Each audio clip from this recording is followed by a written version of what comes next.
All right, get ready for the Friday, July 26th edition of the Robert Scott Bell Show. Heading into the weekend here, moving through July quickly. We've got our Zoom AMA coming up for those of you who have considered becoming patron supporters. That's going to be Monday, 29th. We'll talk about that and a whole lot more. Hey, we've got a Pfizer whistleblower scheduled for hour one. First time on the Robert Scott Bell Show, Justin Leslie. We're going to hear his backstory. What did he uncover?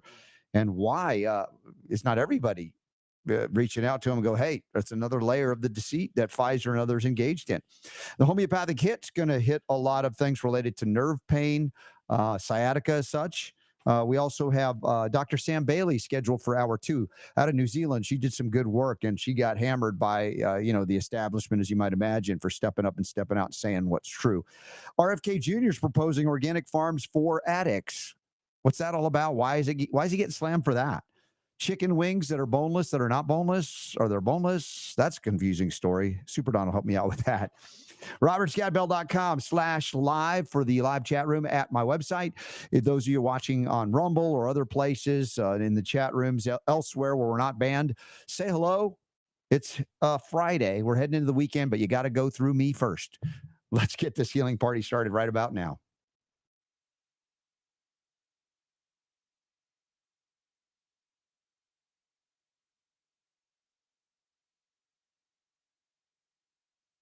Hello there, I'm Mike Smith, and I began taking a product about a year ago called Cardio Miracle. It piqued my interest because of the ingredients, organic beets, arginine, and citrulline, which both facilitate the production or your own body's production of nitric oxide, which nitric oxide I know helps with almost everything within the body, all of its functions, especially blood viscosity, arterial strength, the cleansing of your capillaries, all those things. I'm not a scientist, I'm not a doctor, I'm an ex-athlete. I still golf, I still play pickleball, I still weight train every day. And you had me with the ingredients.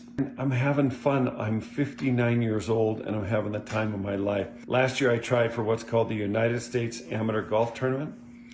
See that poster up there? And there's even my caddy bib right there. I made it in my second try to the United States Senior Amateur Golf event. That's the top 156 golfers in the world, over 55 who are amateurs and non-pros. I didn't grow up playing golf. I had the mental acuity and the freshness and the sharpness. I'm a big believer in this product. Plus, it's easy to use and it tastes great. Your big flask of water, it absorbs really quickly. It tastes like Kool-Aid. It's awesome. Anyway, give it a try.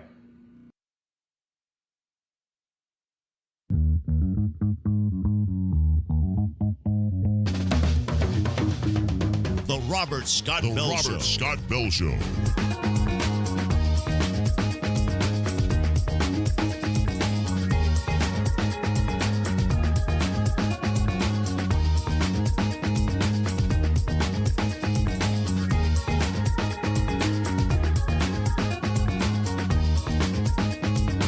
Now, the voice of health, freedom, and liberty, here's Robert Scott Bell. What is the value of being an older person, an old human being? Scraggly, wrinkly? Are we washed up? I mean, am I talking about myself? Do we value our elders?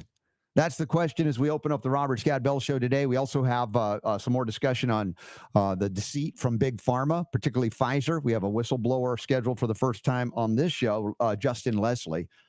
Who's done some good work and is putting it out there, and we want to let you know about that. Links are up in the show notes at robertscottbell.com.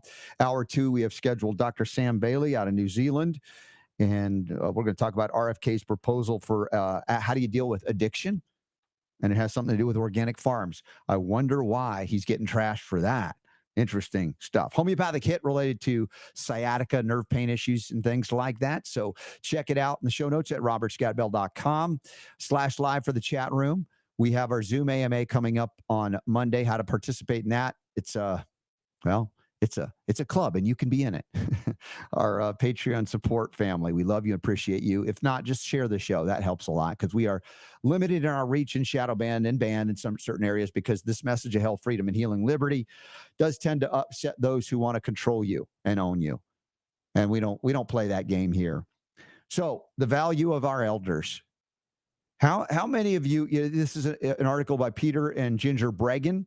Peter Bregan, of course, was one of the special guests I had, I don't know if he was the 500th guest or the 1,000th guest, something like that, a significant number. I really appreciate Peter Bregan as a physician, a psychiatrist, speaking out against all of the nasty drugs, the SSRIs, et cetera, that have no real scientific basis for them being on the market to address that is something that's not evidence of an SSRI deficiency, for instance.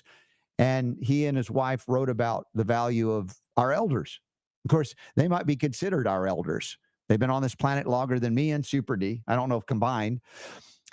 But our culture here in the West, particularly in these United States, where we have kind of determined that it's better that the government takes care of us in our old age than our own families. And we've established kind of a viewpoint or a belief system that it is the proper role of government to care for our elders. Dawning with the Federal Reserve Act of 1913, eventually putting in something called Social Security, which is not very social and there's not much security, a Ponzi scheme that is drying up the number of people paying into it. For those that are paying out, it's not like you paid into it and you had a fund set aside for you. If you had, you probably have a decent retirement. Although what you can buy with that retirement money, because in the meantime, the Federal Reserve digitizes or prints into thin air, out of thin air, Federal Reserve notes, AKA things called dollars, that rapidly are losing value, more rapidly than almost any time in history, through the various quantitative easings, which are just another name for turning on the printing presses, which is why I've argued you need to find other means of interaction and exchange with the economy. Because if you're saving in paper dollars, you think, hey, I'm gonna solve the problem of central bank digital currency by putting those Federal Reserve notes under my mattress or whatever. The reality is they can print them to the point of worthlessness, and then you'll be wiping your butt with them like a Zimbabwe $1 trillion note. And this is kind of like how we discard our old people too. We go, we don't have to care. You're covered. Social Security is there for you. Medicare, Medicaid, anything else that they tie into that system. And the reality is many are struggling, on that so-called fixed income flow. Some have figured out ways to manage it. But around the world, I remember this growing up, particularly learning about our friends in Asia and Japan in particular, how they actually valued their elders, and that there was a familial lineage that was in continuity, that you would expect that one day, as your parents and their parents cared for you, there would be a turnabout later on when they were old. You would either take them in or, there was something that was different, as opposed to discarding old people as being worthless, whatever it is that are determined to be. And I don't know if you've thought about this, and I recognize there are problems in families, people don't get along and on it goes. But I think part of the problem is that we have artificially externalized our responsibility for those that brought us into this life, or those that we bring into life as well. Now, part of it is that hopefully they facilitated an independent spirit and maybe an entrepreneurial spirit, an ability to care for ourselves. And then in that way, we can care for others, whether they be our own offspring or one day, maybe our elders, our parents or grandparents as they age. But it is a foreign concept for many in these United States, in the West. And I think it's been done on purpose, artificially, to disconnect us from the wisdom of the ancients. What do I mean by that? It means our elders had information and experiences that could and should impact on us and our lives, so that we don't have to make the same stupid mistakes that maybe they made, or maybe they knew others made, because they understood history, because it was taught to them, not in a watered down mass education blob of erase history, rewrite it, so that the elite controllers can continue to mount more power over us to control us. But those that had lived long lives, had experiences, and would share them with us. Now, when we're young, we discard that. We're like, yeah, what do mom and dad know? No, maybe you appreciated your grandma and grandpa. I had something in me that I was always intrigued by my elders, particularly, aunts and uncles and grandparents, etc. where I would ask them about their lives as young people. And even, one of my journeys back to health really motivated me to ask my own father, who was not a doctor, but a pharmaceutical guy. He worked for the pharmaceutical industry, although his brother, my uncle, was a doctor, medical doctor. But I asked him about his upbringing as a child, as an adolescent, as a teenager, a young adult in New York, where he grew up, Far Rockaway, Brooklyn prior to that. And I asked him point blank at a point where I was starting to learn about my own health and healing and my body. I was like, hey, Dad, was everybody sick like me? Wait, do you remember a lot of kids like me that had chronic diseases, allergies, borderline asthma, skin conditions, chronic and repetitive ear infections and sinus infections and throat infections, digestive upsets that led to more antibiotics? Constipation that was so bad I was hospitalized. You remember kids like that when you were a kid back in the, he was born in 37. So I guess the 40s and the 50s of the 20th century. He's like, no, we didn't have that. He's like, I remember that we would once in a while, we'd get a cold or a flu and we'd be knocked out for a day or two, maybe 3. And then we'd be back on top of the world again, like nothing happened. And yeah, he said there was one sickly kid, right? Everybody kind of knew it. There was one sickly, but it was the anomaly. It was the exception to the rule, not the rule. And then, as I've said, I'm in the elder generation of the Gen Xers. I'm in the first wave of Gen X post-baby boom.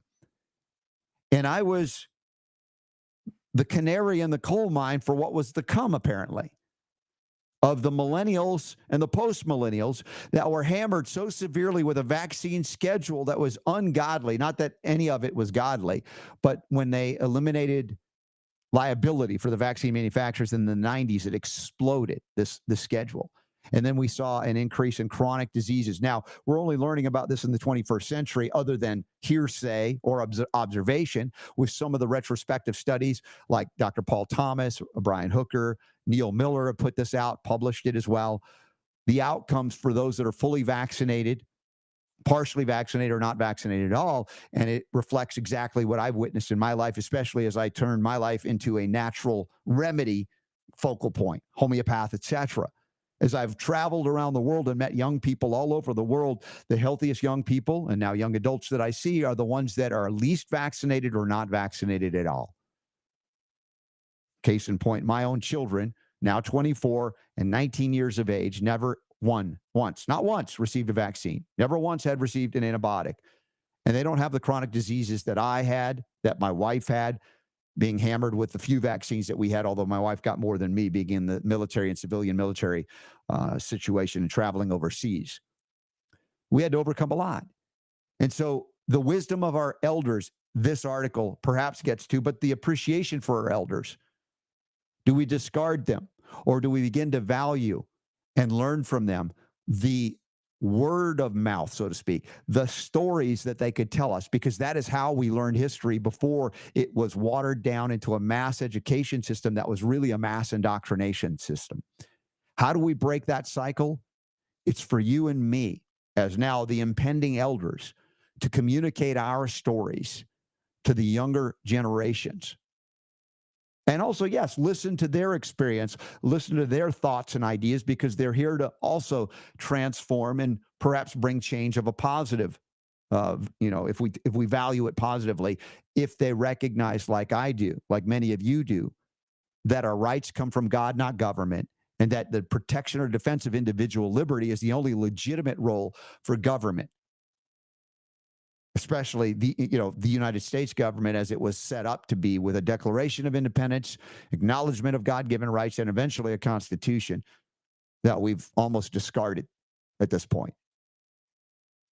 How can we break the cycle? One, we can embrace our elders now, help them when they need help, as they probably helped us as we were raised, but also look to those younger generations and provide for them the wisdom in a way that, I'm not talking about beating it into them. No one likes that. I don't like that. Maybe somebody likes it. I don't like it. But in a way that we can inspire them through our experience and by valuing them and what they're here to bring. even though they don't have a lot of experience in this lifetime. But if we see a continuity of life long before they got here, or I got here, or you got here, we might see that they do carry some wisdom inherent in their very existence and birth, because they are also creations of the most holy, of God. So a shout out to Peter and Ginger Bregan for this article, The Value of an Aged Human Being, and perhaps we can shift our value system here in the West. I know in Asia and other places, they didn't abandon that so much. But the idea that we can externalize the care of our family members or ourselves even to government or government-sanctioned care facilities and or Ponzi schemes that pretend that they'll have the money to cover the expenses or medical issues. Of course, the need for medical interventions, allopathic interventions, is largely due to the abandonment of many of our elders that looked in the 20th century and said modern medicine is way better than nature, and turn their bodies over, and they're in trouble now too. I'm not here to condemn them, but there's an acknowledgement that at any age, if they're still breathing, there's an opportunity for healing without drugs. And that's a big part of this story, known as the Robert Scott Bell Show. Now, here's a young person we're going to bring on right now of I believe, the post-millennial generation. He can correct me if I'm wrong, but my kids are Zoomers. They call them Gen Zs. And it sounds like Justin Leslie may be among them. And I'm anxious to hear what he sees, how he sees the world, especially as he was brought in at a certain point during the scamdemic to work with Pfizer, and what his experience was to blow the whistle on what they were doing and what he's doing now, including a couple of, documentary features that we have linked up in the show notes. There it is up on the screen. And you could go to that directly through the website at robertscottbell.com. We have the show notes linked up at Friday, July 26th, the first airing. But you can go to Just Integrity, like Justin, justintegrity.net, and check it out. Welcoming now to the Robert Scott Bell Show, Justin Leslie for the first time. Welcome, Justin. Robert, thank you for having me, sir. So are you of the wise post-millennial generation, the Zoomers, the Gen Zs? Am I Gen Z? I'm 26, so I was born in 98. Yep, you are Gen Z, like my kids. Yeah. And so I believe and perceive there is value in young people. I don't discard you as an old guy. And I think that you're here to bring extraordinary information forward, not only with what we're going to talk about today, but other things, as you've inherited a world that you might look around and go, man, this place sucks. What happened? Yeah. And I hear that too. And I don't want to discard that, but I'm interested in your perspective on all of these things as we dive into your whistleblowing status too. I appreciate that. I feel like I was forced to grow up kind of fast in a way through got thrown through the ringer in a way. 26 years old.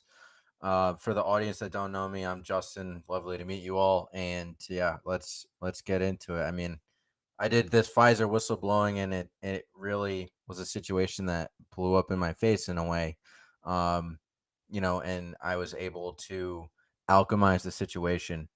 But to touch on what you were saying in your monologue, Robert, I wrote down on my notepad next to me that yes, the elderly have wisdom, and we can learn a lot from them, and we can learn from their mistakes. And unfortunately, the way that I perceive the way that's all played out there's been like compounding of generational traumas of just really accepting versus questioning, and for me, I'm 26 years old. There's people younger than me who are questioning everything. There's people older than me who are questioning everything. At this point, we really need to cut it out with these generational traumas and realize that what this, so-called government is doing, what the media is doing in the sense of propagandizing literally everything, and government, politics, all of it, it comes across as a charade to me. It comes across as a lie. I'm sure that there are some politicians out there that are legit and organic, but I mean, once you really see through the script in a way, that no one's really coming to save us, we have to take our own authority back and step into that versus being scared of the so-called authority, being scared of the police, being scared of the government in general. I think you get what I'm saying Well, in yeah, the sense where the fear-based control factors are very powerful, and you've been born into that. Many people in America no longer embrace liberty; they cower in fear of government power or authoritarian power structures, and some are even cheerleading it into, existence even more so in the body politic. And so, you're coming in 26 years of age during the scamdemic, young person coming out of school, probably maybe even still in school, or did you have a scientific background or bent in your scholastic endeavors? yeah. So I went undergrad to University of Rhode Island. I did College of Pharmacy program where I studied for a 4-year degree in pharmaceutical and biomedical sciences. And so I was pretty much set up to be a low-level scientist at any pharmaceutical company, biotech, biomed company that I wanted to. I graduated in May of 2020 though, where that's where the scamdemic, all the whole charade started playing out. Mhm. And I kind of bought into the 2 weeks to slow the spread narrative, but shortly after that, it was, once those 15 days passed, I started really questioning everything.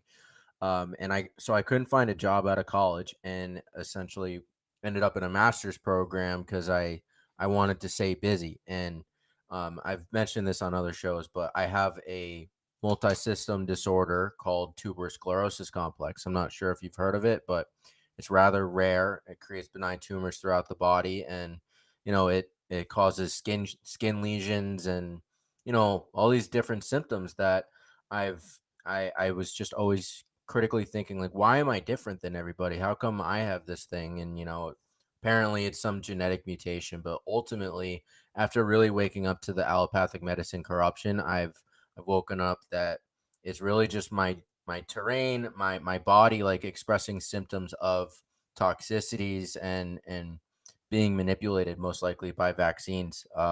Either that or something happened in the womb. I'm not sure, but Justin, were you raised in a medical pharmaceutical family? well, I was getting vaccinated, I'm pretty sure, when I was young, but I mean, I wasn't brought up like on drugs in the sense of, I wasn't on like psych meds or anything, but Yeah.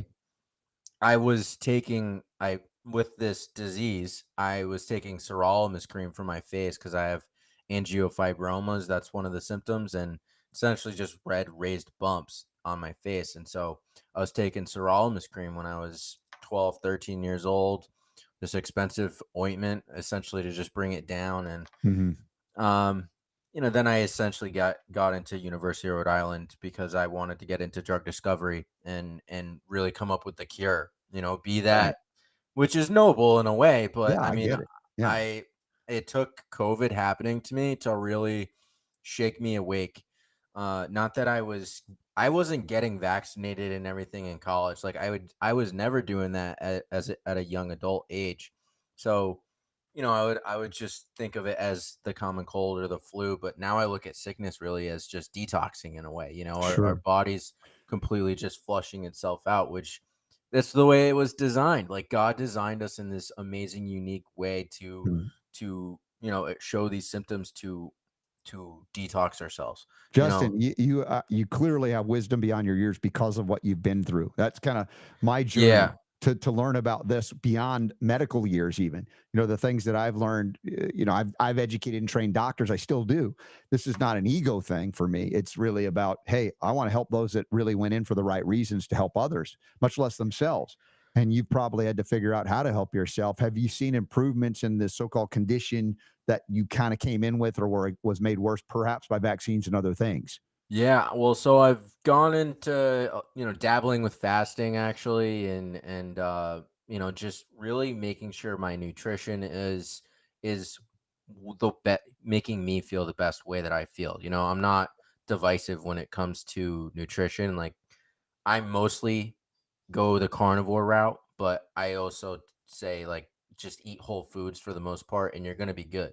I mean, you can have a cheat meal here and there, and I certainly do just cuz I like to stay in shape, work out 5 times a week as much as I can, Excellent. and I just have that mindset of staying healthy, and long term this disorder will go away at some point, or Yes. Maybe an extended fast will help me, but I'm unique in a way. It's God's gift to me. I don't know if I'm fully going to heal from it in this lifetime, but that's a goal I've set. Mhm. So, we'll see if I get there. I started my healing journey at 24. By 26, I had overcome tremendous amounts of things that I had experienced prior, but it is a lifelong journey, as you probably have some insight into that. But yeah, really, the wisdom is coming out your pores better than whatever it was that was coming out before. Yeah, I was forced to grow up rather quickly Yeah. in this. I mean, I threw myself into, like, when I was working at Project Veritas, or working with Project Veritas as a whistleblower source. We can kind of jump into Yes. that. Like, I I knew what was happening at Pfizer. Like, I we were talking offline. I joined in March of 2021. So I left my master's program, or took I was in a full online Zoom university, essentially, is what I call it, where I was just doing my master's program from home, jumped into working at Pfizer because I wanted to utilize my undergrad skills. And so, Pfizer was the only ones that came calling, and I took this job opportunity to go see what it was like on the inside. Just observe, like, do these people know what's really going on? Because I knew, like, my gut was telling me this vaccine is murdering people slash, injuring people, really causing harm. Hmm. And so, when facing this job offer, it was something I didn't want to do. I did not want to go in there on my own terms, but I felt like it was God winking at me in a way and said, "Justin, you have an opportunity to change the world for good here, and alchemize the situation." I And like the so, term alchemize. I've never heard it used that way. Alchemy is the historical perspective, like taking something and turning it into gold, like it's transforming it, lead into gold, for instance. Alchemist, alchemize. So I like the way you're using it, taking your experience and I'm going to turn it into something golden, so to speak, something better. It yeah, sounds like you said that's what's happening. So you're inside on some level, working with Pfizer at this point. You suspect what's going on, or maybe you already know that something's wrong. I And knew so, how did something you was connect wrong. with Project Veritas, James O'Keefe, and start trying to pull some information out for people to have? So my whole situation with Project Veritas becomes very controversial because of how of an unwitting whistleblower I was, in a way. I was just so willing to blow the whistle. So I reached out to them prior to even taking this job opportunity. I said, "Guys, listen, I have this Pfizer opportunity. They're offering me a job as a scientist to work on the COVID shot. What do you think?" And they said, "We can't tell you what to do, but if you find something, if you take the job, reach out to us if you think it's newsworthy." And I said, "All right, cool." And so I didn't, listen to their advice in the sense, like, they didn't tell me what to do. So I just ended up taking this job offer, moved to Boston, and it took me about 6 months really to reach back out to them. And they didn't really answer. They gave me a phone call, asked me like 3 questions, and then nothing came from that. And then I reached back out to them again in September, and then in late September is when they finally started wanting to work with me. And this was after Jody O'Malley, her whistleblower story as a nurse. Yes. I'm friendly with Jody, and Yeah, we've had her on the so show as well. Yes. yes, Jody is amazing, and she was a huge inspiration for me, honestly. I mean, her story, I was like, okay, I have to do something now. This is my time. Like, this woman is sticking her neck out. Why not me?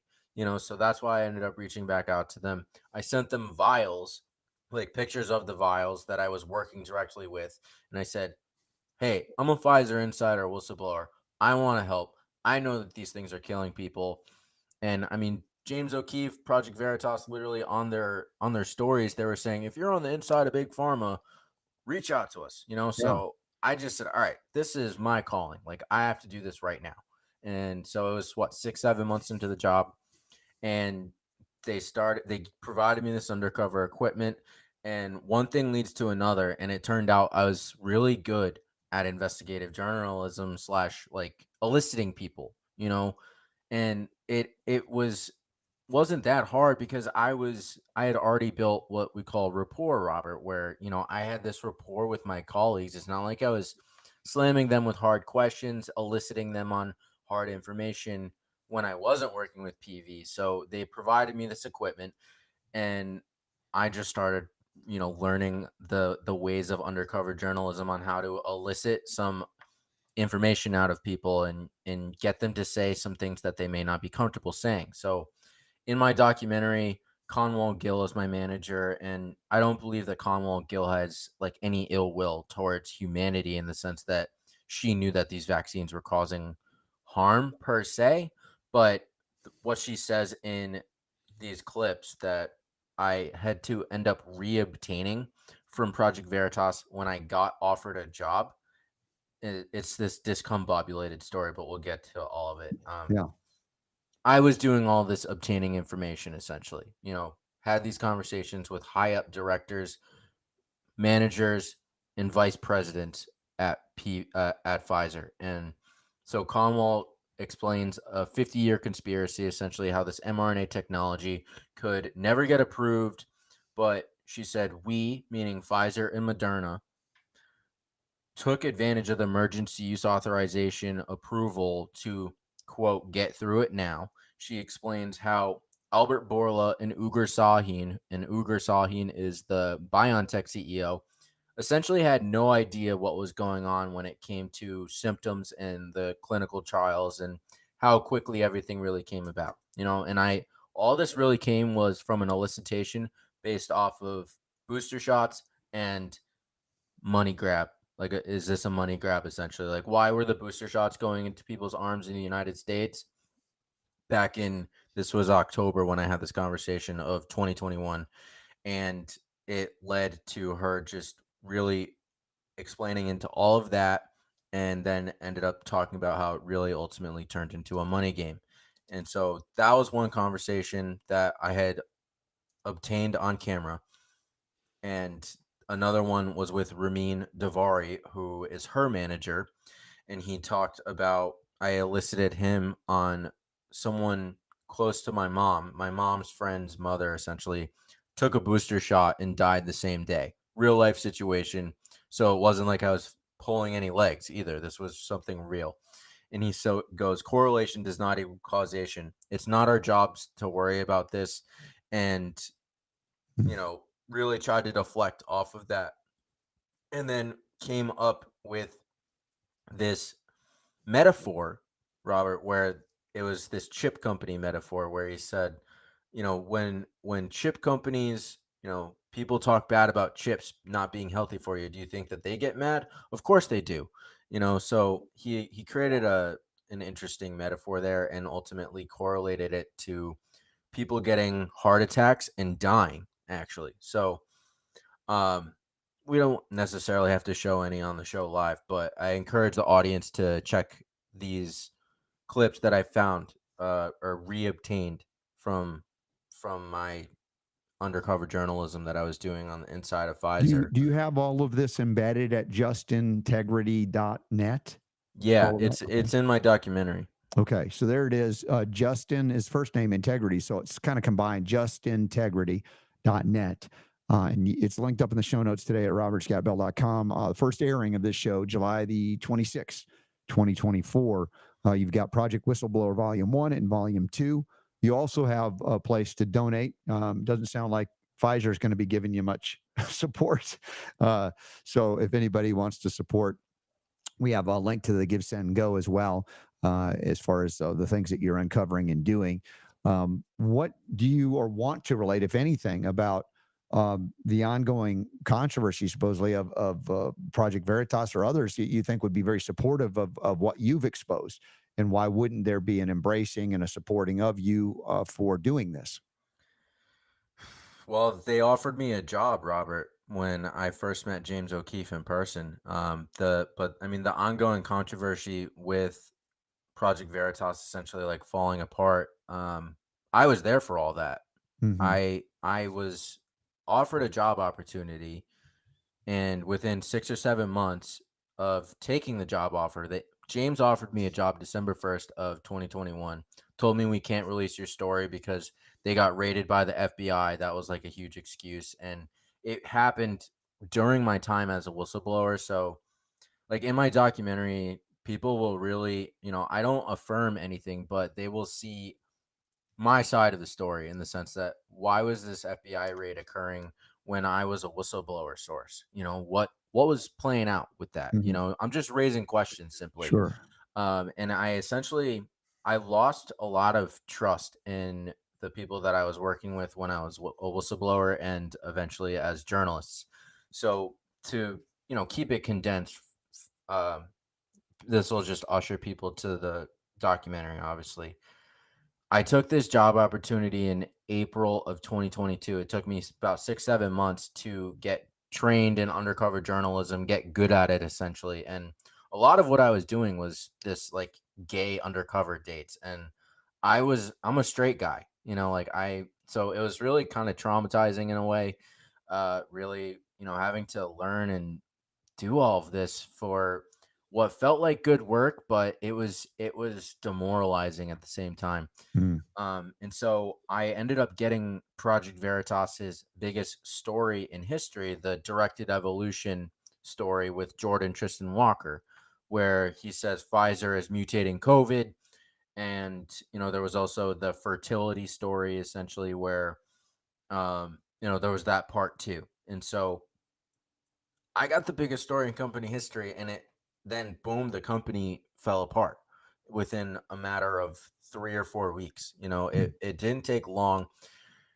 The story itself brought in like $2 million in donations, I heard, and then the nonprofit just fell apart. And so this is where, I'm not putting on a tinfoil hat or anything, but it felt like from watching on the inside that there was just it felt kind of organized in a way. And Mm. also, I'll bring up that from my perspective, the Jordan Walker story, I mean, it shines a light in a way to big pharma corruption, but Jordan Tristan Walker had no idea that like what he really was saying to me. I think ultimately he was just trying to impress me because he was on a date, and I mean he wasn't drunk or blasted or anything. He had a drink or two. That was about it. People like I've read on the internet, oh, this guy must have been shit faced. But you know what I mean? Like he just really wasn't there to, he wasn't, I feel like, sliding me like the hidden details. It was all just something to try and impress me in a way.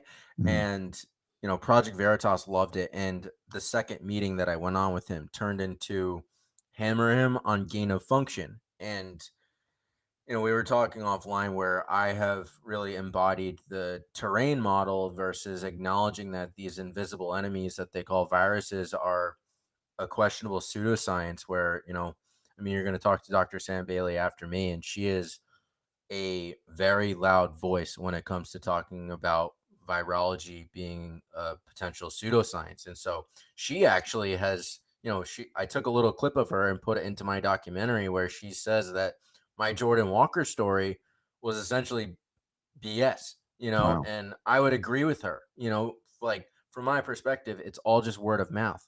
And when you really dig into the basis of the foundation of viruses and how they've been proven, you can go all the way back to the 1954 John Ender's paper with measles isolation and how they, essentially, culture these cells in a soup of, Well, yeah, it's a mess. you I've know, covered this for years as well. huge mess. Yeah, So I'm glad we're on the yeah, same page with that. But yeah. you know, it's it's it really broke my heart essentially because it was a 180 of my truth, that directed Mm. evolution story. I was Right. participating in something that I saw as shiny propaganda, and I was getting touted as like this great investigative journalist. And I mean, sure, it's great investigative journalism on a surface level, but it was not as deep as it should have went or I wanted it to go. Yeah. And, I felt like I was just responsible for propaganda. And I knew that one day I was gonna have to pull the rug out from that story. And that's Mhm. essentially what Project Whistleblower is ultimately all about. And so um I went to O'Keefe Media Group after all of this happened, where I had one other story come out of Long Island. It had to do with a teacher union essentially and DEI, LGBTQ, and that whole agenda, so that was actually real boots on the ground journalism that I did. And I was very proud of that story actually. It was legit investigative journalism, and I worked with a team, but a lot of it did come from me, and I worked really hard on that. But one thing leads to another, and I went to O'Keefe Media Group shortly after because I still needed access to James in my eyes, because James was the end all be all decision maker from PV. He really had the power to make every decision. And so, he had the power to not release my story, or he had the power to release my story from when I was a Pfizer whistleblower. Right. And so I was given the job opportunity because I had just gotten his biggest story ever. So, what other way to, essentially kill PV and then say, oh, by the way, I have my top journalist. He's with Right. me. Well, this was, yeah, after Project Veritas fell apart, he started the O'Keefe Media, and then you're in there as well. Now, there's another aspect of this that gets into a place where not everybody's comfortable talking about it, but it's become more common to discuss these things, like Bohemian Grove, the bizarre nature of the elites getting together and doing strange rituals, and whatever, however far it goes into black magic, etc. But we've talked about people that have infiltrated it and reported on some of the bizarreness, and others that just go, I don't know for what reason, but apparently there's a point in this story that ties into the Bohemian Grove experience. Well, James O'Keefe went to Bohemian Grove as a guest in July of 2023, and I corroborated it, and he admitted it to me, and that to me was the last straw. I had to walk Why away. would the head of a whistleblower group be invited into the secretive organization as a guest? I don't necessarily follow the logic there. That's exactly the way that I looked at it, and that's why I had to walk away entirely. You tell me, Robert. I mean, I don't know. I'm thinking the same as you. I was dumbfounded when I found out about it, and I mean, it was rumored actually when I was at PV. Like, James, believe it or not, went on Microsoft Teams and he sent a poll like, "Should I go to Bohemian Grove? Yes or no?" in the Microsoft Teams like general discussion chat for Veritas. And Okay. then the company fell apart shortly after that. And I didn't really think much of it because I knew Bohemian Grove wasn't occurring like until a few months after. But then I heard it again in early July after I yesterday I just actually went on Steve Kirsch's show and reconnected with Kim Witzak, who is an FDA committee representative, and I had connected with her as a journalist. I was an undercover journalist who connected with her. She didn't know who I was when I was a Pfizer scientist or any of that.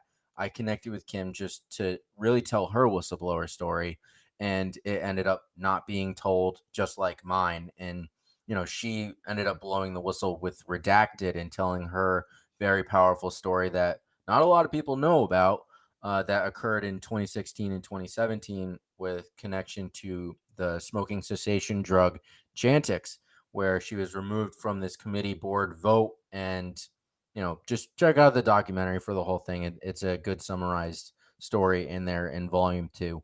But there was another story involving Twitter that I had a source that was looking to blow the whistle on Twitter and child endangerment, and James sat down with my source Raymond and they did a 40-minute interview. I thought it went great. And Raymond said, yeah, based off James's body language, he's not interested on our drive back. And I just was blown away. And it felt that his story was so much stronger than like what I had done as this Jordan Walker story. This was word of mouth. And like when James confronts Jordan Walker, he's like, you're mutating these viruses, and he literally goes, I'm literally a liar. He's like, I'm lying. I was just trying to impress a date. And to me, I don't know, I kind of side with Jordan in that sense. And so his life was also literally destroyed, from my perspective. I mean, everyone looks at him as this fall guy when, I mean, obviously there's got to be people that really know the ins and outs of the bad stuff that was going on at Pfizer. And I mean, I can get back into the Pfizer corruption with the vice president that I had obtained information from. Nick Warren is the vice president of research and development of biotherapeutics and pharmaceutical sciences. The clinical trial data that was done for the 5 to 11-year-olds for the emergency use authorization vaccine that was there was an emergency use authorization panel on October 26th of 2021. And so I watched this whole entire 8-hour meeting and took notes on the whole thing, and I saw a lot of questions and answers that were not exactly legit from my perspective. And what these questions coming from high level doctors were: Pfizer, why are you essentially looking to approve a vaccine that you haven't done any clinical testing for? And hear me out, Robert. The clinical trial data came from the phosphate buffer saline formulation, where this drug can only be stored at minus 80 degrees Celsius. And they ended up approving the other formulation that had done all the same testing in the lab, but was not actually done in clinical trials. The tris buffer, which can be stored at 2 to 8 degrees Celsius. And this was a bioequivalence meeting that the FDA and Pfizer essentially came together and said, yeah, this is okay to do. And the reasoning behind all of this is it allows for ease of use to, have the storage once the vaccine, which comes in a minus 80 degrees Celsius freezer, is fully thawed. Hmm. And so I was dumbfounded by all of that. And so I asked Nick, like, well, what's the deal with that? Like, why are we not doing the clinical trials on the tris buffer essentially? And he goes, well, yeah, you sort of kind of got to game the FDA in a way, Wow. Yeah. and I obtained that information, and Project Veritas thought that that was not newsworthy enough to release to the world. And Yeah. so, the long story short is I obtained all of this bombshell info, and they offered me a job opportunity instead. And I was naive enough and pretty much dumb enough to trust these people, and I learned a huge lesson to make sure you have backups, because if I had backed everything up, this wouldn't have been that story. I would have Mm. been able to, really stand on my evidence essentially. And that's why I took this undercover journalism job and went through the trenches, because this Jordan Tristan Walker story ultimately afforded me that rapport to reobtain my actual Pfizer footage, right? Wow. The footage that we were discussing with Conwall and Right. with Ramin. So I'll stop my little monologue there so No, we can thank you, have back and Justin, forth. for relating that for everybody that's new to this, or those that have some of the little bit of the gaps filled in by what you've related in the narrative. And I imagine there's a lot more detail, of course, in the part one, part two that we have here with Project Whistleblower, volumes 1 and 2, that you can find at justintegrity.net. And it's linked up in the show notes today at robertscatbell.com. So here we are. Many people have become very aware of the scamdemic, as well as the response by public health officials and or governments and media. It's all captured. And of course, Pfizer, one of them, BioNTech, you mentioned all these that we were covering. Pfizer had such influence that they basically, talk about a whole country you got access to via Netanyahu in Israel. Interestingly enough, the people were sold out to Pfizer there. These power players that are more powerful than governments, that they can come in and do that. We've seen that with our own Pentagon, how our troops are subjected to these experiments, including COVID injections. They never had a chance to go, if they were into the availability to be able to fight for their country in a theater of war in reality. They were basically subjected to what we call friendly fire from their own brass on the higher ups. So what you're dealing with is hitting something so deep, so dark, and so powerful. The question is, what do you do next, Justin? I mean, your future is now shaped significantly by these events. You're only 26, right? What do you foresee? How do you perceive your next phase here? What do you want to accomplish, or what do you want people that are watching or listening to do in terms of a call to action?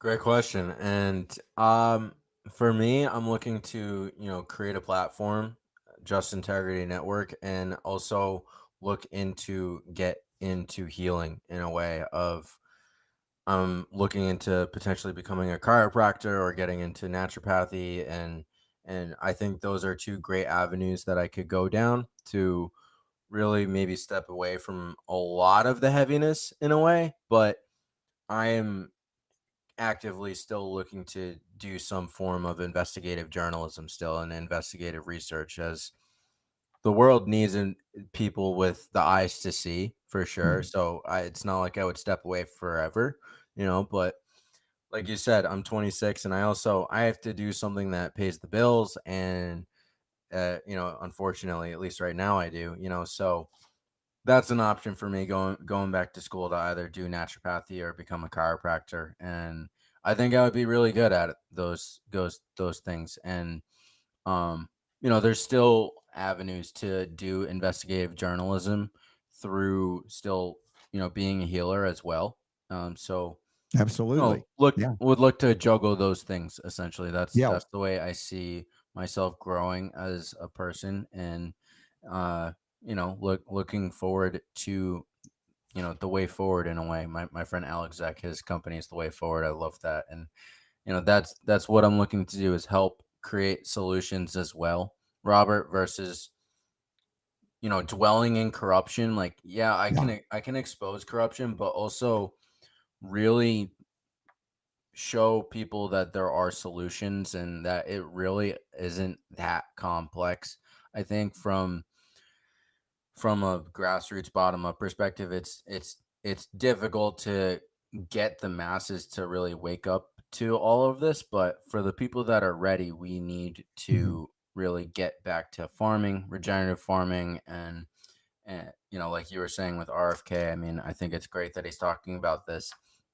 But I'm not here touting RFK Jr. either, but I think it's an important conversation that we Yeah. have, and also really, do what you're doing in a sense of teaching people about how allopathic medicine is a complete lie, and that 99% of it does not serve us. And the only real reason that you should be using it is for emergency type Yeah. situations, right? Where Yeah. Yeah. Riddle you with get in a bullets, you car get hit by a accident, bus. Exactly. get It's into warfare medicine, Justin. Uh, absolutely. yeah. Justin, the path forward, you are seeing it, the vision I see that you see. I love it. And I'm grateful that we could connect. Hopefully we can stay connected and do some more. And, consider what I would call non-accredited naturopathy. In other words, traditional naturopathy, because naturopathy has been engulfed and devoured in terms of allopathic medicine through licensure, chiropractic as well, very much so, as they mandate vaccines for entry into most of their programs. So there's been an abandonment because of the ability of the power players to say this is what you want, even though it goes against what you say you believe, and they get devoured and they become part of it. So look to Trinity School of Natural Health. Look to my friend Dr. Ed Group, who has a school as well. Dr. Henry Ely, who has a school as well. We're going to be getting together for the Healing for the Ages event coming up in early September, mid-September in Dallas. And that's going to be a huge event to get people connected to the real healing, which is what I see that you're all about as well. Yes, sir. Absolutely. Well, Justin, Leslie, grateful to connect with you. Everybody, check out his website if you want to support his efforts. There's a Give, Send, Go link as well. But justintegrity.net is the place. We'll have to follow up on all of this. And Justin, again, a bright light, and you've been through a lot in a very few number of years relative to what we opened the show with today, talking about the wisdom of our elders. And again, I'm grateful that we could connect here on the show and let loose on some of your journeys. And I do see Dr. Sam Bailey, who you included in a little bit of your documentary, if you will. We found her. She's found us. So She we has didn't get found her. She's us. going to be on for second hour, which I'm excited to have her on as well, all the way from New That's Zealand. incredible. Well, Yeah. Dr. Robert Scott Bell, man, you are a shining light in the darkness as well. So thank you so much for having me on. I really appreciate it. And you guys can totally, bring up my whole little directed evolution story to Dr. Sam, because I Okay. wanted to connect with her over all this. And bring up how it's all nonsense and propaganda, and how I'm essentially just looking to pull the rug on that and Yeah. speak truth, and do the Breaking right fear of thing. And the fear-based paradigms, and there are many, but most of them play out through the fear of germs, and that's what was our vulnerability during COVID, the fear of the invisible, so to speak. So yep, we'll continue to break that, as I have been for 25 years here, 30 years as a homeopath. And Justin, great to connect. Let's stay in touch. Maybe I'll get you on the Red Pill Expo circuit as well. Love to have you speak there if that's possible. would love to. Let's do Yeah. it. Yeah, and All right. we'll connect. All right, much Justin love to you, Leslie, sir. God bless you. Thanks for being on board. And next generation stuff's good. It's good stuff happening. And Justin's got it. That was great to connect. So again, next hour, Dr. Sam Bailey is scheduled for us. We have a homeopathic hit of the day, which we do every day when we go live on the Robert Scott Bell Show. Let's do it.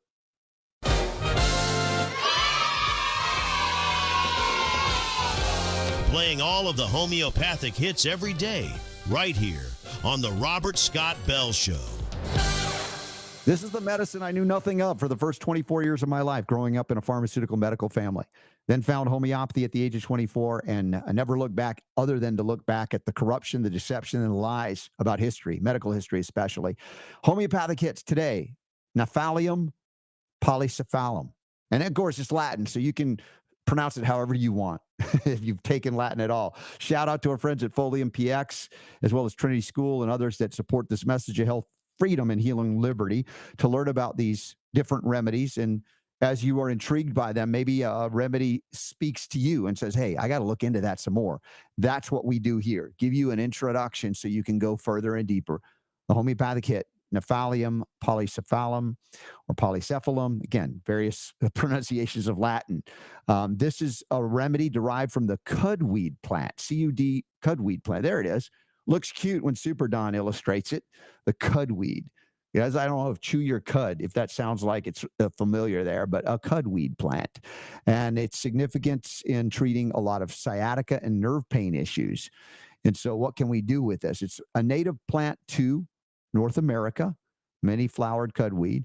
And it's, again, been utilized in homeopathy to address symptoms like nerve pain and sciatica. So as we scroll down in the PDF, which is available for free in everyday show notes when we go live with a new homeopathic remedy. And I would encourage you to download it, research it. And if you want to go deeper, buy or research the Materias Medica. There are a wide variety of them on the planet, and you can dig deeper into any of these remedies. I can only give a superficial starting point, but treating sciatica is one of the things it's known for. This remedy: reducing nerve inflammation, improving mobility, managing various nerve pains, alleviating symptoms of neuralgias and other nerve-related pains, alleviating even some levels of rheumatism. It's known to do that. There was one more thing that I thought I put in there, Super Don, and I saved it, and it didn't save in there, and that includes some female-specific issues. Some dysmenorrhea, if you're a woman that has that. And I hit a lot of those remedies for you, but there are others that might go, oh, that one didn't do it, maybe this one will. So I'll have to upload that again, Super D. Sorry about that. I thought I saved it right. Lower potencies are easy for self-help: 6x, 12x, 12c, 30x, 30c, whatever. You can utilize it on an ongoing basis, monitor your own symptoms. Again, I'm all about you taking the power to heal back where it belongs, and that's in your hands. And of course, you have that right and obligation, I believe, by God, by your very creation. Other remedies to consider that are complementary to Gnaphalium: colosynthis can be used to enhance treatment of sciatica. Hypericum perforatum, St. John's wort is a homeopathic remedy, great remedy for nerve pain, especially if there's shooting and stabbing sensation. And Rus toxicodendron works well with Gnaphalium in managing rheumatism. Also, I will add, again, when we have the updated PDF, that I added viburnum as a homeopathic remedy addressing various issues of the menstrual difficulties, especially pain, uterine or otherwise. So we'll get that up there. So as we wrap up Gnaphalium, remember, this remedy is a powerful remedy for a lot of sciatic issues, nerve pain issues. And it is not here to replace a doctor if you have or want one, but the idea is to bring information into your lives, into your sphere of consciousness, so that you can make more fully informed decisions about the care of your health, the care of your loved ones, your family, your children, despite the obstacles thrown in your way by big pharma, big media, and big government, who do not like you to know this information. That's why they erased history and rewrote it and wrote out homeopathy in America. I'd never heard of it. And then I went to Emory University in Atlanta and found out they taught homeopathy on the medical school curricula up until 1949. one of the last holdouts of allopathic medical schools in the 20th century in the South. And then they, wiped it out. Now they've engulfed a lot of allopathic naturopathy schools that weren't allopathic originally. Chiropractic schools now go into licensure and accreditation, and they are now teaching full 2 years. The first 2 years of chiropractic education is the same as medical school. Really? That's what chiropractic is about? So, folks, the information that I try to bring to you, 2 hours plus a day, 5 days a week live, with additional conversation on Sundays, more spiritually oriented overtly. I love that you're here. I'd hope that you consider joining us for our next Zoom AMA. If you become a Patreon supporter, you can do that. Monday, the 29th of July is our next one. That'll be at 7 p.m. Eastern, 4 p.m. Pacific here in the U.S. And with that, we'll take a quick break. I want to talk about RFK's suggestion of organic farming for those suffering with addiction. And that will lead us into Dr. Sam Bailey's journey in New Zealand as a physician and what she did, which is extraordinary. And then boneless or bone-in chicken wings. What's the controversy there? I'll ask Super Don about that. Stick around, robertscottbell.com/live. Say hi in the chat room. We'll be back in just a moment because the power to heal is yours.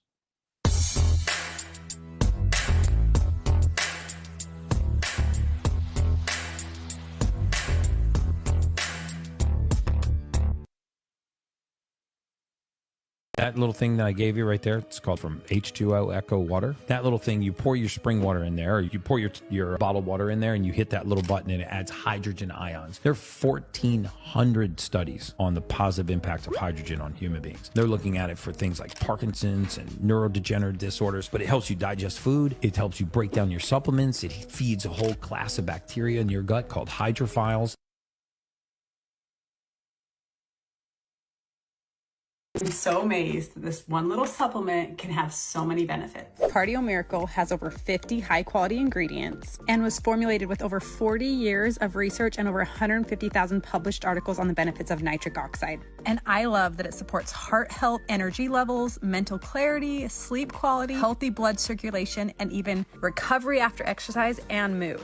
It's also super convenient and easy to add into a busy lifestyle. And it tastes fantastic too. And I love that it supports healthy aging. Nitric oxide has protective and beneficial effects on aging. As you age, your body produces less and less nitric oxide. So Cardio Miracle is a perfect supplement to add into a healthy life. I saw thousands of reviews online and finally had to give it a try myself. And now I can't go without it. It's been such a game changer in my health journey and feeling amazing.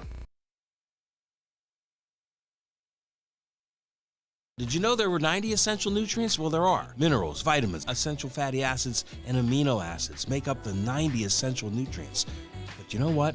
There's a new one. Cannabinoids, particularly cannabidiol, the most abundant cannabinoid in medicinal hemp products, is the 91st essential nutrient. We all need it. Why? Because our body requires it. They are 100% USDA guaranteed. You can't get better. 4 different flavors in liquid tincture. We also have gummies, and we have a transdermal CBD cream. Now, that's not the kind you're going to find anywhere else at your local stores on the corner. So for localized pain, issues with the skin, anything that's topical, then you try the CBD transdermal cream. Just go to CBDNF.com. And when you check out, you put in that code RSB15, you'll get 15% off. From Nutritional Frontiers, courtesy of the Robert Scott Bell Show.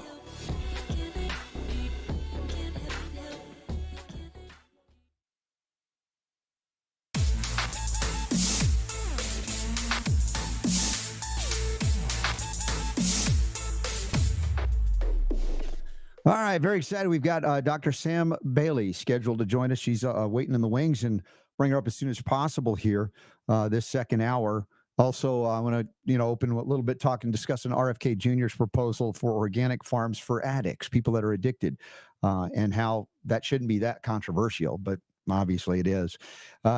Reminder, folks, when you recognize, as we talked about last hour, with Justin Leslie, as he young man, bright young man, looking beyond the germ theory, looking into the issue of the terrain and toxicology and deficiency, all of these things that play a larger role than blaming something that you already have in you as the cause of your problem. Everybody does when we talk about microbes. what are we left with? Like we begin to see life and the body and biology and immunology all different. And we say, hey, what are the obstacles, as we call it in homeopathy, what are the obstacles to cure? Okay. Or what are the obstacles to normal, optimal metabolic functioning of every cell in the body? One of the answers is toxicological burdens that could be metabolic, which we have the ability to address without even thinking about it, unless we're overwhelmed by toxicological burdens from our own metabolic waste because our liver's not working, our kidneys are dysfunctional, our lymph is static, we're not moving, on and on it goes. But what about the toxics that are not God-made but man-made? The synthetics of the 20th century, now the 21st. And we talk about the forever chemicals, on and on it goes. Ionizing radiation, heavy metals that are just let loose.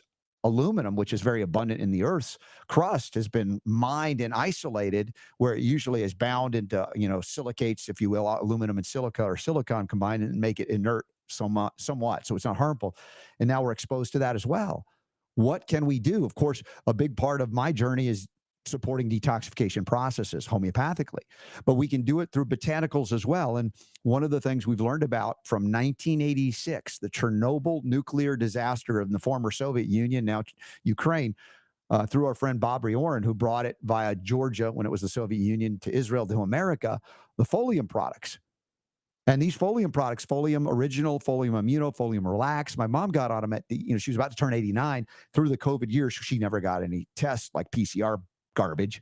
She didn't get the COVID shots, but she was fading. Her life force was it was something was going on. We didn't know. And all the things I know to do, she's been helped with, but there was something I was missing. We got her. I met Bobry, got her on the Folium, and in 2 weeks before her 89th birthday, she started taking it. And within 2 weeks, she said, I'm sleeping better. I have more energy. Could it be this stuff? And on January 1st of that year, before she was turning 89, she danced the New Year's in. And on her birthday, she danced again. I was there for her 90th birthday. She was dancing again, a lineup of people dancing with at 90. And if it could help my mom at that age to get back to dancing, what could it do for you, for any of us? Think about the botanicals. These are not synthetics. This is the stuff that was the counteracting the devastation to environmental degradation there in the former Soviet Union. So I urge you to look into that, foliumpx.com. The Folium Immuno is on sale. Buy 3, get 1 free. That's like 25% off if your immune system needs help. Whose doesn't? And then the other remedies you can get, or natural supplements, are 10% off with the code RSB10. So check it out at foliumpx.com. So thank you for that. Also, again, upcoming Monday, this Monday, for those of you listening or watching live, the 26th of July, it's a Friday, our show heading into the weekend. We have a once a month, a Zoom AMA, and Ask Me Anything for our Patreon supporters. Little as $4.99 a month goes a long way to help us keep the lights on and do the things we need with the website and all of that, overcome shadow banning if it's even possible, and outreach. If you can just share the show, that'd be wonderful. But even better, if you can join us, love to have you. It's a great community. We help each other out. It's not just me and Super D. You guys are amazing too. Lots of giveaways too. So that next one's happening Monday, 7 p.m. Eastern, 4 p.m. Pacific. So check that out. Sign up for the newsletter. And one more announcement, if you didn't already know, the Long COVID Masterclass. I've interviewed 27 different experts from around the world, medical, non-medical, legal, et cetera, all of these things, including people who have been victimized like Brienne, she's founded the React 19. We got Dr. Brian Artis. We got Mike Adams, the health ranger. We got John Hewlett. We got Dr. Jack from IPAC. We got Dr. Henry Ely. We got Ed Group. I mean, this Asim Malhotra, look at Tracy Straub, Sayer G, Rob Verkirk, Dr. Sherry Tenpenny. This is these are heroes. Jonathan Otto, and you can sign up for free and share the link, please. Even better, if you want upgrade for $37, you get all of it, plus transcripts, freebies, bonus gifts, discounts, and it's launching August 22nd. And it's not here to direct and tell you what to believe, but it's to provide you an overview that you're not getting anywhere else. Not everybody agrees with one another on this very Long COVID Masterclass about what Long COVID is. But to be able to access information like this, you will be better served to help yourself and others moving forward. And I'll do more, but this is a big one, y'all. So please take part in that. Now, real quick, RFK Jr., he apparently proposed this idea of hey, you got an addiction? What are we going to do? I've talked about addiction for many, many years here and various ways to address it that don't involve going into addiction centers that basically, you're trying to get off alcohol or opiates or whatever, but you're smoking through it all. You're getting drugged on things. I mean, other allopathic drugs they put you on. And then people come out after spending thousands or tens of thousands of dollars and they go right back to the addiction. It's not working, but it's very profitable. It's a monopoly system of addiction management, if you will. And Bobby Kennedy has the audacity to say, hey, you know what? Maybe we should give an opportunity with what he calls a cannabis tax. If you tax cannabis, use the funds for that and set up these healing centers that are on organic farms. Now, lo and behold, the leftist media here, the pharmaceutically conflicted collectivist media says, oh my gosh, Bobby Kennedy wants to put addicts in concentration camps. I mean, really? You want to put people in healthy environments to eat food when it was always called food. Now we have to call it organic food to bring nutrients in them, to reduce exposure to toxic pesticides, which, by the way, the mainstream attack, if you will, on Bobby Kennedy on this particular issue is like, there's no proof or evidence that pesticides are problematic. Morons in the medically conflicted mainstream media. I can't help them. Now, whether this is a good thing or a bad thing, ultimately, does it prove to be a good thing? I know that when we get people on organic, clean food, when they get outside, when they actually work there and move their physical bodies, many things, including sun exposure, reduce the addictive tendencies that some say, well, that's genetic. I'm not into that. I inherited a gene that says I'm addicted. There's so much more to that, including your spiritual life, your belief systems, et cetera. But a lot of the toxicological burdens and nutrient deficiencies, mineral deficiencies, like chromium deficiencies, can facilitate aberrant and even aggressive from within the body. I'm craving something. I don't know what it is. Could be sugar, but then you replace it with, an opiate drug or alcohol or whatever it is. So there are many ways to get there. None of them involve necessarily medicating you. Although we've talked about how cannabis, hemp, CBD, has helped people to get off harder addictions, and kratom, in fact. Kratom, our buddy John Bush. We have all of that linked up in the show notes, as well as at robertscottbell.com. There's a products we love section. So you want to try those things out, put them to the test yourself. So my perspective, obviously, I'm in favor to some degree. How would it be managed? How would it be funded? Okay, we could talk about that, but I think it's a brilliant idea. I wish Trump would talk about that too. Maybe he will. Bobby has instigated some things that Trump has said about the danger of vaccines and chronic disease as well. So there's some good stuff happening. And I think we're going to learn about some really good stuff from Dr. Sam Bailey this hour. Boy, what she's been through, she's gotten all the credentials, she's got all the schooling, yet she's been able to see through much of the education that she probably had to unlearn to learn what she knows today, including what a lot of people have done is see things differently through the COVID craziness. And her willingness to stand up and speak out, the integrity that is evidence of, meant she was going to be hammered. Apparently down in New Zealand, where there's a lot of things we covered over the years down there. There's some crazy stuff going on. Her website, we have linked up in the show notes today at robertscottbell.com, Dr. Dr. Sam, S-A-M, Bailey, B-A-I-L-E-Y.com. The natural healing force within each of us is the greatest force in getting well. That's Hippocrates, and this is Dr. Sam Bailey. Well, what an introduction. Thank you, Robert. It's so lovely to be here. It's lovely to have you on board here. I knew about you so much that I was thinking, have you been on my show yet? I'm like, no, we couldn't find evidence of that, but I'm glad you're on today. Thank you. It's such a pleasure. Thank you.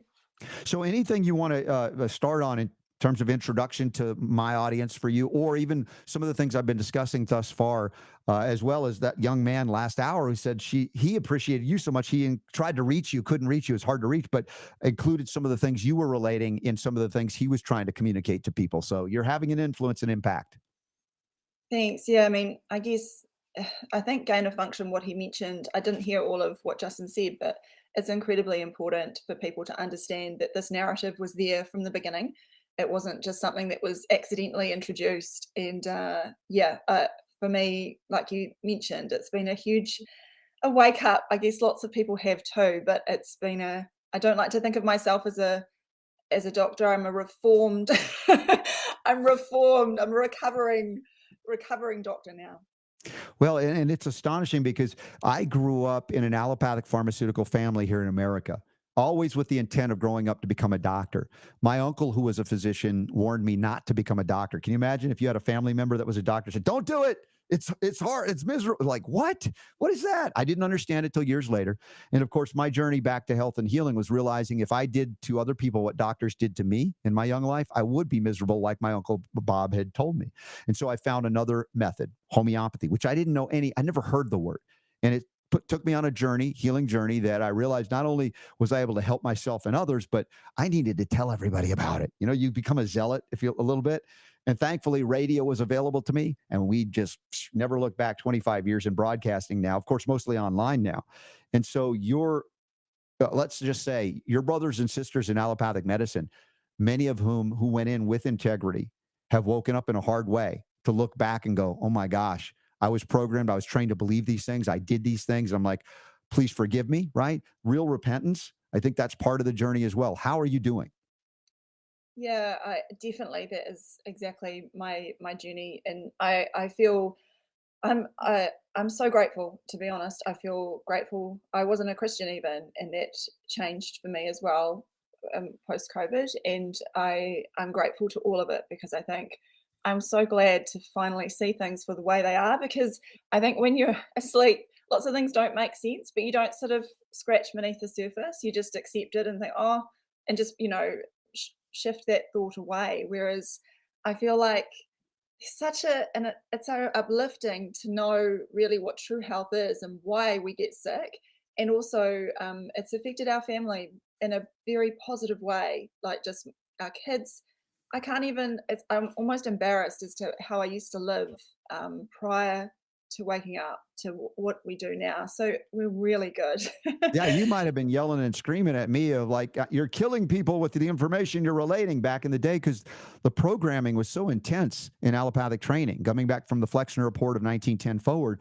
And it's like a hazing. It's like, let's beat out the independent critical thinking skills because we can't have you thinking like that. You might not prescribe the drugs. You might not vaccinate, the things that you now are recognizing.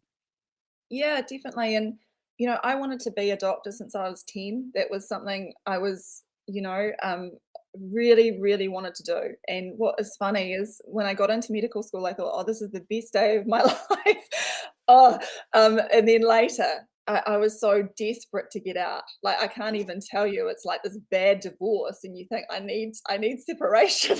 I don't want to be associated with this anymore. So yeah, it is, and a lot of unlearning is what you mentioned earlier. That is exactly what it is, and I mean, you almost take it for granted because when I first started speaking out, I'd have all these people, chiropractors and things, reach out to me, and I'm like, I didn't even know why. I was like, wow, this is impressive, and I didn't understand the background of where chiros and homeopaths come from, and had to learn all of that stuff as well. And I think it's such a wonderful community that, and you're a big part of it, Robert, which is just it's inspiring. Well, the journey we're on, sometimes we don't know how we got here. And then one day it becomes obvious. So, like, I look back on my ailments and illnesses being raised pharmaceutically, like, it wasn't a curse, it was a gift so that I would be motivated to learn what I learned to help myself and then others.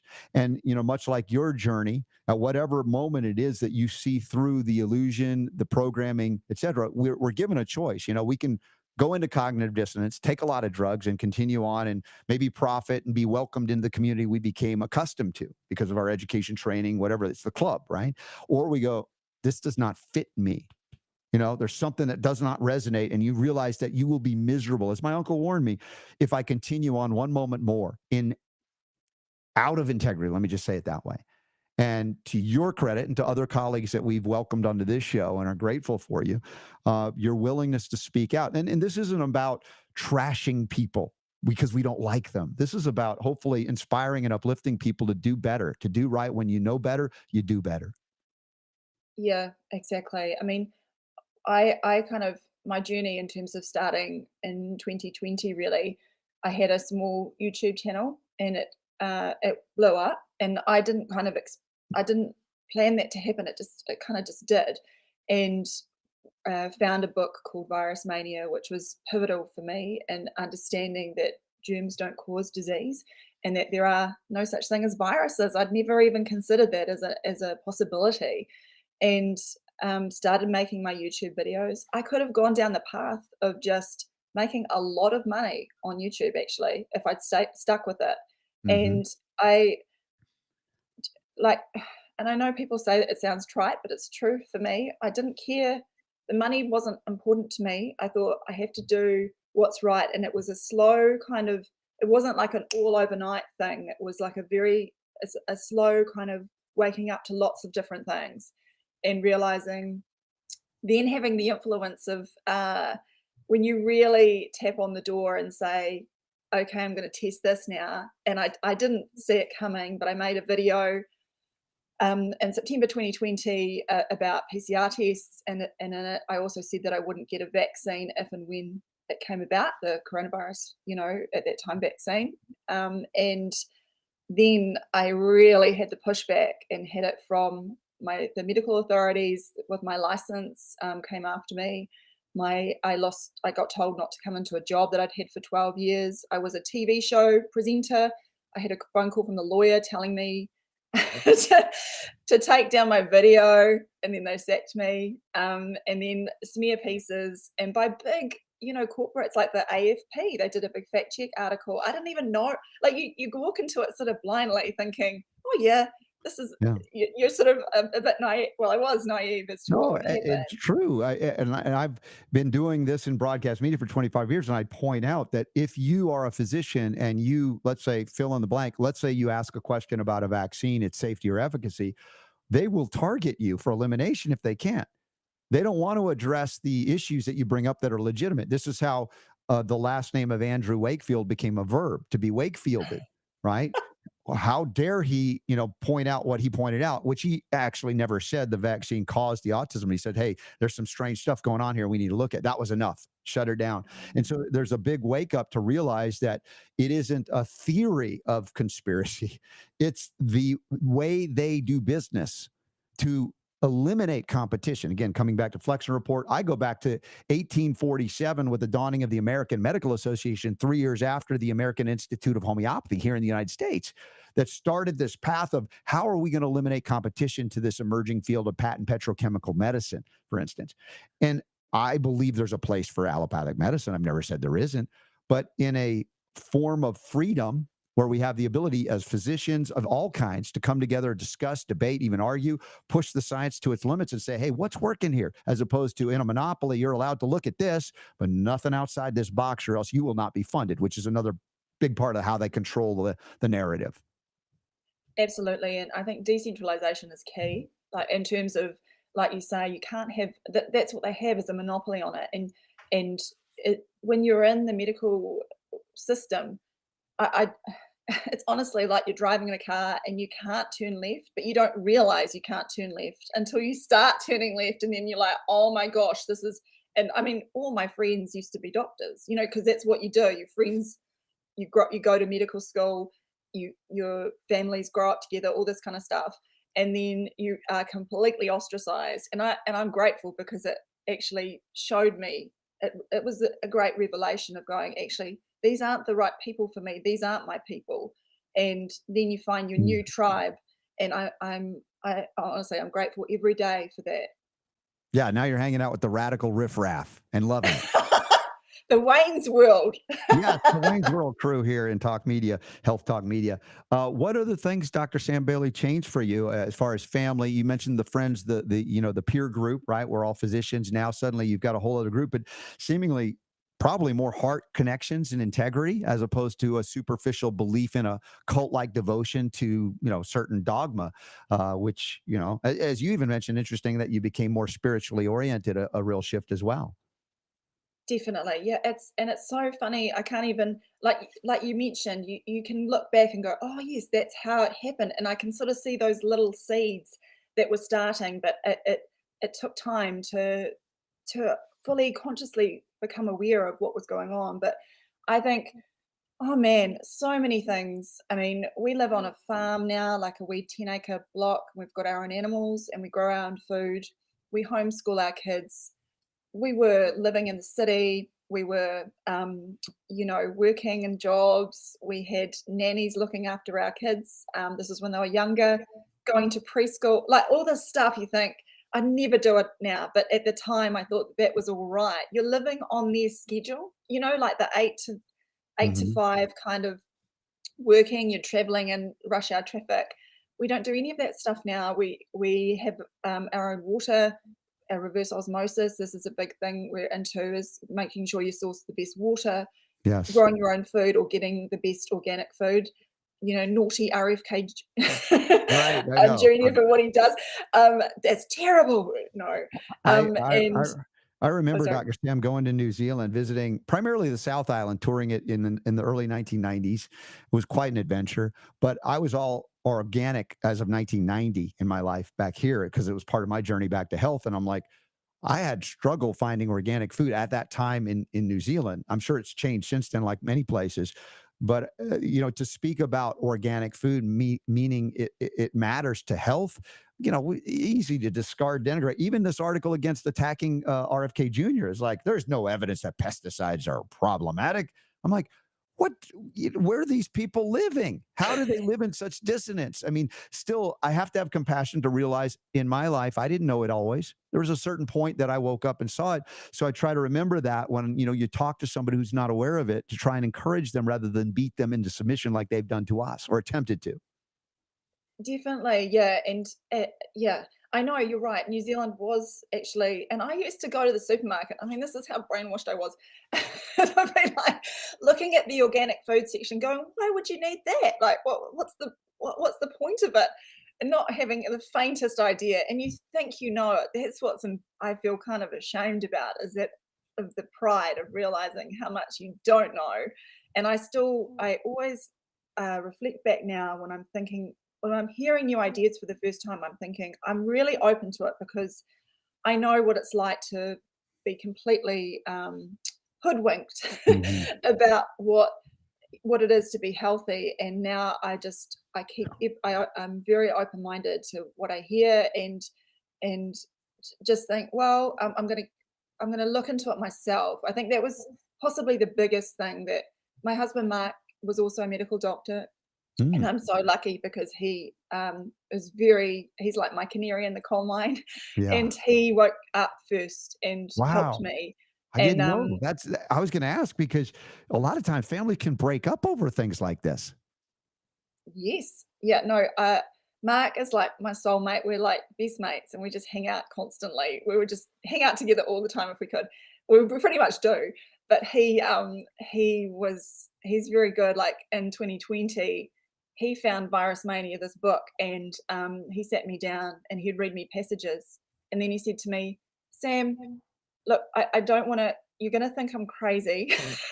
But I don't think viruses exist. And this is Wow. coming from a doctor, Another like, physician. Wow. What talk about a medical power couple, and you both see, I mean, again, in your own time, but he brings it to you. You also thankfully didn't go, you're done. I'm done with you. You're crazy. You didn't do that. So there's something there. There was a bond of love or something that could overcome the ego, because it's a big ego trip, as a physician, to suddenly be confronted with a whole host of, or a whole paradigm difference in terms of what you've been trained.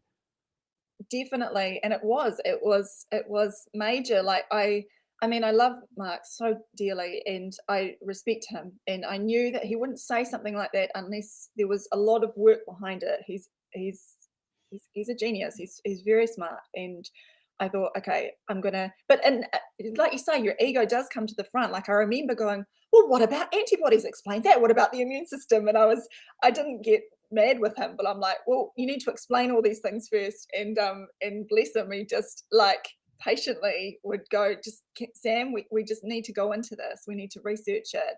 And I mean, I was the face of my channel, my kind of website, and all that sort of stuff.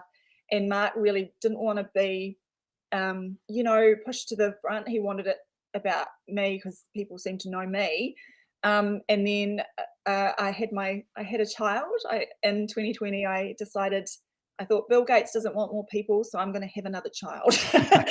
and and that's true. Like, I really thought this is important now. And so there was a bit of an age gap between our other boys. But when we had him, I ended up said to Mark, because we were invited to do lots of documentaries and things, and I said, Mark, could you do it and he was great, and he stepped up to the plate, and now he's written some amazing pieces on unraveling virology, and Mhm. they're available for free. They're technical, but also I think it really walks people through, because this is what we do now, Robert. To be honest, this is our main focus. Is we go back to the original source publications of science, and we unpick it and show people that this is nonsense. And because I think, for me, the most important thing, this is what my mission is, to reduce people's fear, because I think fear is such a Yeah. key cause of illness. And if I can help one person unsee it and not feel fearful, Mhm. man, that makes me just so happy that has impacted that person's life, because I know it does. It's a ripple effect of what goes from Yeah. that one idea. If we talk about viral realities, the real viral issue is fear, or the propagation of fear. And of course, that leads to immune suppression and manifestation of any number of things that they can blame on a virus or whatever that's invisible. And then it perpetuates again this scenario where we end up victimized by those who are fear mongering. And they love it because they profit off of it. They gain power off of it. I mean, I think these are sick, twisted people. They're lost, honestly.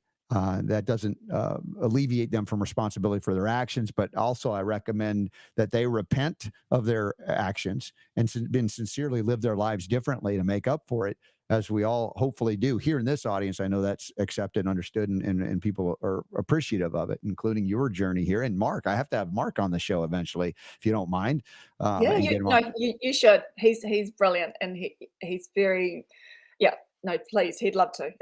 That'd be great. Now it's probably what, super early morning, and you're in winter in New Zealand right now, right? Yeah, it is. It is. Because we homeschool, we've got into this situation where we tend to go to bed a lot later, and the boys get up early. So it is earlier for me, but it's not. It's embarrassing, when people say, "Oh, it's not that early." It's like 8:30 in the morning.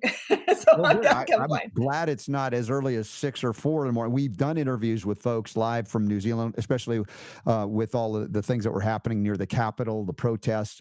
The prime minister at the time, this woman, is she even a woman? I don't know if she's human, whoever she is. She's not there anymore, apparently. But the question is, did she ever attack you directly during that time because of what you were saying? Not indirectly. Like, I found out. So when I was making some videos that were getting a lot of attention, they were. So I was talking a lot about PCR and just the science behind this, and probably I did have the biggest YouTube channel in New Zealand on this subject. And so the Ministry of Health, which is basically under her, well, I mean, who's running the show really? Right. Yeah. But it's like, the minute I found out that the ministry had been watching me for 6 months before they even did anything, and also very high up, like the Director General of Health at the time, who was very um, tyrannical, I guess. He there were emails about me, basically, which someone found out through Official Information Act requests. So yeah, I was definitely right over the target. But when you do these things, you don't see that that's going to. You don't. Well, I didn't think that was necessarily going to happen, but you realize it's a big problem, and it's a big problem. Like, both Mark and I are now off the register. Like, we're struck off the medical register. You We think found your maybe we're freedom. the first in history. I don't know. Yeah. Couple, like husband, wife. You're amazing. I love it. I love that you're doing this and communicating and speaking in this truth. And also, I notice you have a good sense of humor, which is a true harbinger for someone who's on the right track. Because these people, like that, your former prime minister, or the so-called skeptics or vaccine fanatics, they have little or no sense of humor. They're dour and angry and depressed. And it's like, I would not want to hang out with those people. And I don't mind hanging out with people that have disagreements with me. But if they have a sense of humor, then I know that they're not lost. So that's another aspect. Definitely. And do you know the thing, Robert, which I realized, I didn't, yeah, again, it was only been later that I realized this, was that because a lot of our videos that we make, they're very satirical and taking the mickey. And for example, I liked to compare the Medical Council of New Zealand, who are like the licensing authorities for doctors, compare them to the Eye of Sauron, and I do lots of like memes with, you know, that and one of the questions they asked me, because, you know, it's like the Spanish Inquisition when they go after you, it's ongoing, you know, like they did a 5-day witch hunt kind of trial about me in New Zealand last year. And I relish it. Like it almost inspires me to just do more, because they one of the questions they asked was why I would use the Eye of Sauron in the Medical Council of New Zealand's logo in the same, you know, that I don't get that. Why would that be? Yeah, they are truly lost. And by the way, in New Zealand, I think that's where the Lord of the Rings were all filmed, in New Zealand.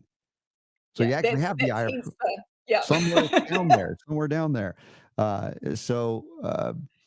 I'm just, like I said, enjoying this so much, the connection with you, and hopefully we'll meet Mark one day and talk further. Did you eventually, like, we were banned on YouTube and a number of other outlets? Did you survive that, or did YouTube finally strike your channel? No, so what happened is I like at one point I was getting like 5,000 subscribers a day. It was insane. And I that was, like I said, the point where I realized, oh my gosh, people make a lot of money on YouTube. This is how, like, more money than we would have ever made working as a doctor, you know. I was like, whoa. And then quickly, basically what happened is I've still got the channel, but it's basically shadow banned massively. They And you can't. demonetize it probably. Yeah, and, like, I'd put one of my favorite videos I ever made was, called it was actually an article written by another author, William Engdahl, and, it's called Polio, the Rockefeller Fraud, and oh, sorry, I've got that wrong. It's about Rockefeller, polio, Mm. and in it, I put it up just as a test on YouTube to see how long, and it was 6 minutes. Oh And my it God. got struck down. And I had a lot of my videos taken Mm. down, but I managed to avoid complete, like, you know, Yeah. losing it. And what I do now is I put most of just natural health stuff on there. Mm. And I tested a bit, but I mean, it's sort of useless in a way. I just think it was great for me to build my first audience, and reach a lot of people. You know, some Mm. of the videos people will watch now and go, "What the hell? What was she talking about?" Because it's so different, and that's my evolution as well. I'm not trying to hide it, because a lot of it, there's been a big wake up for me even since 2020, 2019. And I Yeah. can't, I want people to see that, even if it doesn't sort of make sense. Are you doing any public events in New Zealand or Australia or anywhere where you travel and speak to groups of people that want to hear this? We get asked all the time to do this, and it's really hard. Like recently, there's an event coming up in Australia, and we were very close to doing it, but we haven't, and it's just because logistically, we've got a nearly 3-year-old.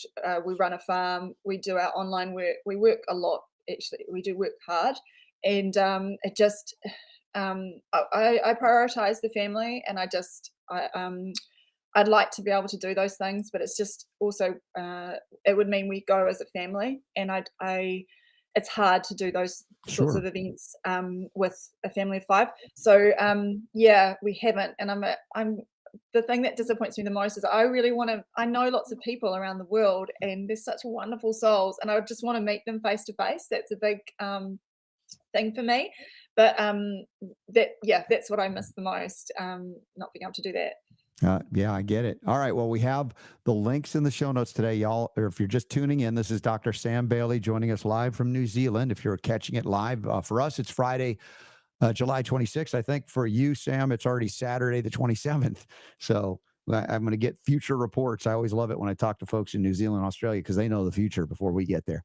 We have Dr. Sam Bailey, drsambailey.com. Also, there's a Substack, drsambailey.substack.com. And if you go there, you look at all the articles you've written and episodes that you have, and looks like you've got some video presentations as well. I'm looking at this first one on this page. Who are you with in that first one that's right there at the top? That's my husband, Mark. So like It you is do, Mark. I think, Okay. Q&A.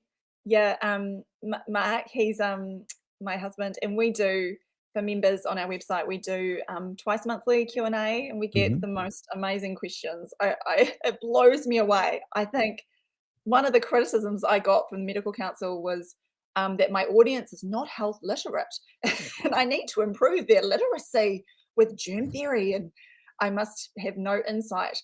No, my audience, and I'm sure your audience is the same, are the most health literate and challenging your own assumptions. That's what I love, is Mhm. going, okay, I don't know about this. Actually, let's look into it.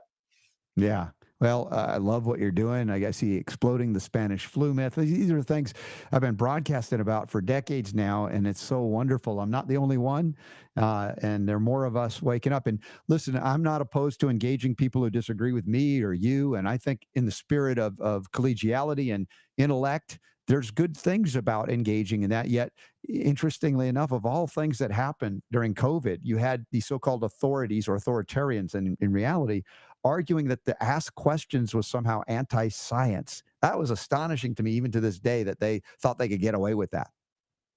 Exactly. And I always wonder with you, like, Robert, were you not frustrated that you've been awake for so long? And you're like, Yeah, it's why it's a don't people funny wake question up? and a good. Yeah. Well, thankfully, I know the homeopathic remedy for frustration is argentum nitricum, silver nitrate in homeopathic form. But for me, it's a spiritual journey. Like you said, you having a spiritual awakening by getting there, recognizing in my own journey, looking back of like, you know what, I didn't know any of this growing up. And there was a time where I think that by the grace of God allowed me to suffer so I would be motivated to wake up and learn the things I did. So I have to believe as well for all those folks that are not here yet that they're on their own journey. Now, where I draw the line where it becomes problematic is if somebody is trying to take away my freedom, my agency. And that's why some of the show that I've done has been engaging in the body politic as well, even though I'm not a political animal. I'd rather not deal with it. I think it's disgusting. But recognizing where politics intersects with our freedom of choice for our health and our healing and all of that, that's where we have to engage. And it's appropriate to do so. So some didn't really get that, but a lot have. There's a hard way to pigeon it. But yeah, there have been times I've been frustrated. It's like, who's listening? Is anybody listening? And then you have an event like a disastrous event like, the COVID craziness. Turns out it was a gift in many ways, even though, yes, people are harmed, but they were harmed by allopathic medicine prior to that too, in vaccines. But in a way, it was so concentrated, so forceful that it squoze so many people into a different state of consciousness that I have to believe as I suffered, that suffering is for ultimately our good to make better choices. Yeah, definitely. I can't agree with you more. And I saw it when it was a test that there were so many of us that were tested, and unfortunately, a lot of people failed that test, I believe. And but also, there was so many that decided to step up and do something about it, like to just I think shining the light of truth wherever you are is the most important thing you can do. And one of the things that has surprised me a bit in the last couple of years has been the greatest attacks we've had has been from within the health freedom community itself. Hmm. Like that it is eating itself. And it's that I find really sad because I'm like you. I won't discount people. I like to just have an open mind. Yeah. Um, and if you have disagreements, that's fine. Like let that play out, but you don't have to attack the person or who they are, or Yeah. that's been something I've been sad about. But at the same time, I feel like it still shows you who are really on your team, Mhm. who you can really trust. Well, there's a schism within our, let's say, health freedom community over, whether the existence of viruses, viral causation, on and on it goes. And there are people that have, sympathies toward, or even have a strong feeling as you do about viruses not being, yet they're also coming from a place of anger. And just as much as the angry on the other side is not really conducive to coming together and recognizing, look, we have stories to tell. We are here to learn, and we can engage again, even in disagreement, with the spirit of collegiality, and still disagree. It's always going to be the case. It's the nature of of the evolution of science, if we can call it that. So I think that problematically is, I mentioned your sense of humor, your bright spirit, your bright light coming through. That is an indication of someone who has maintained or maybe regained our connection to the divine. Because I think this is really a funny journey, honestly. If we step back from the tragedy, we have to laugh. It's so silly, it's so absurd that we can go, yeah, I disagree, you disagree, but at the end of the day, man, isn't this a funny place we're living in? Isn't this about a little bit silly? And there's that connection, I think, again, to this spiritual origination point, which doesn't take it all so seriously, even though, yes, it's serious too. But how do we get there? Because we have attachments to things we've discovered or found. Like we had attachments to our old way of thinking. We can have those same attachments to our new way of thinking, become very dogmatic about it. And then we kind of lose an opportunity for an amazing adventure with others that have, again, a different perspective on it. And we'll learn from it. And it's okay that we have disagreed. So anyway, I just share that as something that I see in you that may be different from others that have really taken it so seriously. Yeah, I agree. Definitely, Robert. I think there is, and I know that in the kind of no virus, whatever you want to call it. I hate these kind of terms, but Mark and we've really tried to just do our own thing and not become part of, I don't know, a group. I don't know so much, but I mean we collaborate a lot with others, but Yes. I think as well, Robert. The other interesting thing with it is I think there's a level.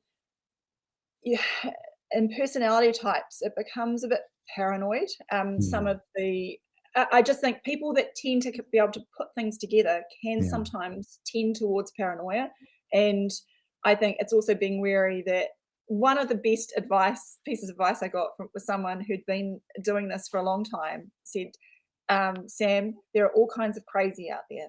Yeah. And you have to just accept that and Yeah. go, okay. And within it, there's beauty and Yes. something very positive. But I also, I can be harsh about cutting things off with people when I see, no, this is actually, this is just not going to work. I don't like it when people are just attacking me. Sure. But I don't, at the same time, I really don't take myself seriously. Like I love to make fun of myself and Absolutely, yeah, and yeah, that's that's how good. we survived the crazy, if you will. And funny enough, I've said this as well. Weirdly, it came through one day. Look to the crazy. There's a lot of sanity there as well. The things that are dismissed as crazy is what, like the things we're talking about. Many people dismiss as crazy, but we find a lot of sanity there. But the antagonism in terms of a Hegelian dialectic playing itself out to keep us divided, right? We've seen it with diet. Vegans versus carnivore. I'm like, really? We're gonna, I found it more vicious battles than talking religion with people and disagreeing on religious beliefs. That it's more intense talking about diet. So seemingly, we're always a species that is manipulated into hatred of one another over the stupidest things. Exactly. It's so funny you mentioned that because I was talking about it with Mark the other day. That we in our Q&As, we get asked a lot about diet, and we just say this is what we do, but do what you want to do. Like I really don't care what people decide. But it's funny because people call us that vegans, say that we hate animals because we have a farm and we grow our own, have our own stock and stuff. We're killing the babies and animal babies there, and then you also get the flip side of people that are carnivore diets that say your books are too plant-based and it's all rubbish, and it's like, oh my gosh, you can't win, like whatever you do. And I find it funny, like do you feel like I don't really care Yeah. what people do? Look, I've said this as a homeopath. My role and goal, some people think it's to find the right remedy for them. And I get that. That's part of the journey. But for me, I found it's really my job as a teacher, doctor, physician, healer, is to connect people to the source of all healing. I believe that's their divinity, your connection to the divine. Now, from there, we can be directed with no skill set at all to the right remedy because we're connected to the guidance from God. And yet, sure, it's okay to have skills. I know things that some people don't. Some people know things I don't. And so we can seek each other out for help. But wow, we get really tied into this official aspect of you're qualified, you're sanctioned versus not. I think as a child of God, everybody has a connection to the divine wisdom if we open ourselves up to it. And in that way, the most humblest of whatever among us could be the most wise in any given moment to help the most learned among us, where we have become blinded by our, I guess, dogma or belief system with higher indoctrination or education. I just, this journey for me is so fascinating. And I like, sometimes I'll go headlong into the disagreements, not because I want to be disagreeable, but I want to learn. Why do you believe what you believe? That's my Sunday conversation show. Why do you believe what you believe? Not because I want to judge you. I'm fascinated by your journey. Yeah. Oh, it's such a positive. I'm so pleased to hear that from you, Robert, because I think it is. You've got to be open and willing to learn, and I still feel very thankful, actually. I think generally the community of people that are wanting to find out answers, they're genuinely looking, and I mean, if you can help someone, point them in the right direction of their journey, like that in itself, because that was something I realized with mainstream like allopathy, was that once you start, say for example, you have cancer and you go down chemotherapy route, this is a train you cannot get off. Like, it's Mm. very difficult. And Yeah. it's so much pressure from family, from doctors, from society, in general, the media. It's enormous. And to go against it, you feel like, oh my gosh, I'm killing myself by not choosing this. And Mhm. and and again, the fear narratives play in there as well. And it's I think, yeah, it takes a lot of courage to say no and to say, I'm just gonna pause, I'm just gonna look into this myself. And Yeah. one of the advantages, I think, the threats for both Mark and I that we've had for the medical system has been that we know. We've been on the inside. I know all the arguments, I know all Mhm. the lines. I used to Mhm. say it myself. And then when you wake up and realize, oh my gosh, there's another way, and my understanding of disease and what makes you sick, oh, I mean, it's so Yeah. wrong. But like, You woke up thankfully, on another planet. Yeah. totally. It Yeah. is. And it is like the Matrix. It's like someone's just unplugged you and you're Mhm. coming out And of you the suddenly water and see you're like, things. Yeah. holy. Yeah, and I was thinking about all the distinctions in diet and medicine and everything. That's one of the things I found 30 years doing this is that the diet that works for one person could kill another. Yeah. And it's like, whoa, whoa, whoa, wait, what do you mean? I thought everybody's going to be on the same diet. Well, from a clean perspective, I argue, yes, organic quality, right? That's where we start.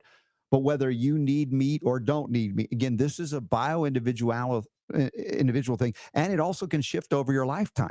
This is what I've witnessed. So I was like, I cannot get so dogmatic about this is the diet. And I've seen so many books. This is the diet for everybody. I'm like, I just like, look, it may have saved your life, the author of the book, and or a number of people will be saved by it, but others will be condemned by it. That's not a condemnation of the person who says, I'm passionate about this, because you found something that has worked for you and maybe a lot of others. But to identify and say, this is where it falls down. This is where we get into the, my way or the highway. I can't go down that road anymore. Yeah, and a friend of mine always describes everything's gone so woke, like in terms of the it's so dogmatic, and Mhm. if you don't agree with me 100%, you're gone. And it's like, don't you want to learn? Like, don't there's always something you can take from people, always. And yeah, Mhm. the diet's a classic example of I really agree with you, and you can see that around the world where different diets, what people eat, it is so hugely varied, and Yeah. people seem to live, and survive. So clearly, yeah, I agree with you. And that's why when we try and comment on it, we just say, this is what we do, but make your own Mhm. decision. And I also think experiment, try things out. Like, don't Yeah. just accept that you have to be suffering away. Like, be brave and try something different. And it's Wow. amazing how it That's can beautiful. transform your life. Yeah. Great. Well, I can't wait to meet Mark, have him on the show. And are you on the North Island or the South Island? We're in the South Island. We're rurally, so kind of close to the mountains, and All right. I may it's come for a we're visit pretty. at this point. It sounds great what you're doing. I love it. And I love the South Island. My tour there many years, decades now ago. It was gorgeous. One of the most beautiful places on planet Earth. So, Dr. Sam Bailey, God bless you. Thank you for being here and sharing a little bit of your story. I hope everybody taps into you that didn't know you before this. And we have links in the show notes at robertscottbell.com. You are welcome here anytime you want to get up early tomorrow, because you're always at tomorrow. And again, say hi to Mark and the kids. Hopefully we'll connect again. Thanks so much, Robert. It's been a pleasure. Oh man, it's been a great show today, y'all. And Justin Leslie was great as a whistleblower for Pfizer. Great, empowering information. And after the break, we're going to come back with the bonus round and talk about boneless chicken wings that aren't boneless. What's the controversy with that, Super Don? Stand by for that and a whole lot more, because the power to heal is still yours.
All right, bonus round commences. A little bit of chicken activity there to get the video going to the bonus round as we head to the weekend. Super D, what a show! What a show! What a show! Old Justin Leslie was a whistleblower in his story with James O'Keefe and Project Veritas. Dude, intense stuff at 26 he's been through, or years before it now. And then getting a physician like Dr. Sam Bailey from New Zealand and going, dude, what a show. What a week. What a good week. What a way to end the week, huh? I tell you what. That was great. Dude, really Good cool stuff. Yeah. So, how's your fast going? Going great. The chicken didn't cause me to abandon it. And you know what? I did not purposely throw this story in there. Yeah. Because of that. Not this time. The boneless chicken. I didn't wings. even think about it. In fact, I saw this yesterday. It made me laugh. Yeah. Is that why you I don't know. The chickens, I guess. Yeah. Yeah. You a fan of chicken wings? Yeah. I mean, listen, back in my college days, right? Before I knew any of this stuff, we had a place called, I think it was called JR Crickets. Those of you in Atlanta, you might know of it. Maybe it still exists. And they were like one of those places that had beers from all over the world, right? All the things before there was a lot of craft. I mean, just like international, you'd go around the world with beer, but they also had, chicken wings. And one of them, I think if I'm not mistaken, they called the hottest ones Chernobyl. Interesting, as we talk about the Chernobyl response with the Folium. And so, yeah, it was a place you'd go for wings and beer, usually back in the day. Beer and wings. And then over years, of course, as I got more organic and clean, we would go to R. Thomas and Sons in Atlanta, which about R. Thomas at the time. They always had chicken wings, free range and all of that. Yeah. So for those of you vegetarians, maybe there are vegetarian chicken wings. I don't know, but apparently the controversy is over boneless chicken wings that aren't boneless, but it's okay to have bones in them. Well, listen, this is just a good example of how stupid sometimes the court system is when people file lawsuits and the decisions that they come down with sometimes. This, to me, is one of the more ridiculous ones I've seen in a long time. So apparently, headline is what got me first. Chicken wings advertised as boneless can have bones. Ohio Supreme Court decides. So let's just, it'll be, it's not a very long article here. So let's just kind of check out what happened here. So it says here, consumers cannot expect boneless chicken wings to actually be free of bones. A divided Ohio Supreme Court ruled on Thursday, rejecting claims by a restaurant patron who suffered serious medical complications from getting a bone stuck in his throat. Michael Berkheimer was dining with his wife and friends at a wing joint in Hamilton, Ohio, and had ordered the usual boneless wings with Parmesan garlic sauce. Sounds awesome. I love wings. I'm a big Okay. fan. Big fan. Anytime I can get the Parmesan and the garlic, good stuff. So he was eating these wings, and he felt a bite-sized piece of meat go down the wrong way. And if you've ever done that before, that's no fun. 3 days later, he's got a fever. He's unable to keep food down, goes to the emergency room, and the doctor discovers a long, thin bone that had torn his esophagus and caused an infection. So Berkheimer sues the restaurant. And he says the restaurant failed to warn him that the so-called boneless wings, which are, of course, nuggets of boneless, skinless breast meat, could contain bones. So the court hears everything that he has to say, right? Yeah. Divided court here, 4-3 ruling. The Supreme Court there in Ohio said that boneless wings refers to a cooking style and that Berkheimer should have been on guard against bones because it's common knowledge that chickens have bones. Right. But you honestly, Super D, my perspective on this, again, I don't have a bone in the fight, so to speak.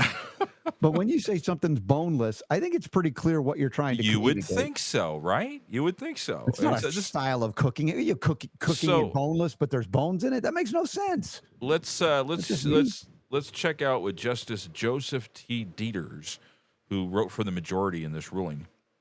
He says, a diner reading boneless wings on a menu would no more believe that the restaurant was warranting the absence of bones in the item than believe that the items were made from chicken wings. Just as a person eating chicken fingers would know that he had not been served fingers. This is real. This is what? Yeah. So boneless wings, you should just know that they're not actually boneless. Well, then why call them boneless wings? I mean, that's the whole idea. That's the whole. I've ordered boneless wings before. But are they? And I don't know this. Do they remove the bones and they're still the wing meat, or is it just they're compartmentalized chicken parts that they call? Yeah, it's not necessarily wing meat. They it's shape just, them into it, kind of. It's thing, like right? chicken tenders, whatever. Right. So the dissenting justices on this ruling here said that the other guy that wrote for the majority that his reasoning was utter jabberwocky. And I would have to agree. I don't use the word jabberwocky very often, but I think it's appropriate for this particular ruling. Yeah. And they said that a jury should have been allowed to decide whether the restaurant was negligent in serving him a piece of chicken that was advertised as boneless. And so the dissenting opinion here says the question must be asked, does anyone really believe that the parents in this country who feed their young children boneless wings or chicken tenders or chicken nuggets or chicken fingers expect bones to be in the chicken? Of course they don't. And the dissent goes on to say when they read the word boneless, they should think that it means without bones, as do all sensible people. So, is this a bit out of the norm of the stuff we talk about? It is. I think it's appropriate for a Friday, but it's a good example of how I hope this guy appeals this decision because when we live in a world where somebody tries to sell you boneless chicken and they say, well, you shouldn't expect it. It doesn't have bones. Come on, man. You're allowed to lie in advertising. That's true, I guess. Media, the government, they can lie. And, of course, the Supreme Court of this state, particularly where this was agreed. Yeah. You can just words don't mean anything. Now, listen, as far as wings go, I like the regular wings probably more than the boneless wings because, it's just chicken. Yeah. But the only thing that I don't like about the regular wings is they have a tendency to be very fatty. And so you can only eat so many. But I'm one of those guys who doesn't eat a little bit of anything, so, right? I go in and then I feel sick and I can't help it. So did we get an order of wings when we were in Atlanta that time?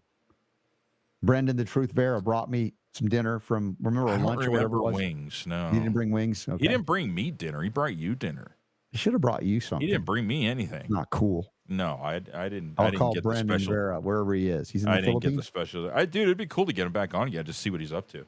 Totally, I would love that. So I got something in the mail. I got two things in the mail today. What'd you get? I got a big bag of freeze dried apricots. Did you already open them and indulge? Of course I did. Oh, my, yeah? my daughter was here, Laura Oh, and no, I told Riley and nobody was supposed to know but you. Autumn. You What do you mean? didn't share. Tell me you didn't share. I did share. Yep. You're gonna have like 2 and they'll be gone. No, that they were leaving and they were on their way out the door, and I said, "Hey, here, try one of these." And so they tried them and then they left. Right. Are they good this year? Do you like them? Dude, they're so good. They're so good. Where are they? I don't see them. They're not in the studio with you. You know what? I exercised some self-control. Okay. You didn't need to hold back. I zip-locked to the top of the bag after I had like 4 or 5 of them, and my wife had a couple of them, and I put them away. Yeah. Because now they will not survive the weekend. I can guarantee that. You know how hard it was for me on my day of fasting. I was out picking blackberries today. I had a whole, little mini bushel of blackberries. I just so wanted to eat them. Like, I'm fasting. I'm fasting. So now, do you expect that you're going to have as many this year, or close to, or something like that, as you did last? Not as many, but we did. Yeah. I mean, my buddy Scott and his wife Deb and their daughter Sierra last year came and helped us, and they took a bunch of buckets too, because it was just so overwhelming last year. Mm-hmm. It wasn't as overwhelming this year, but we also didn't have the help. So every day we were trying to desperately catch everything we could. Finally pulled down what was left, and then we and you got finally to pit them and cut them. The other day we spent, it took like a couple hours to cut through and everything. I froze dry some that were just fresh, right? And others we put in the freezer to then freeze dry later. So we've got bags of those things to now freeze dry. So for those of you that are new listeners, this is an amazing thing that Robert and I'm lucky. Fringe benefit of being the producer of the show. I get some freeze dried apricots. But here's my question: last year we did a giveaway. Yeah. Do you anticipate we might be able to give some away this year? I think so. Yeah.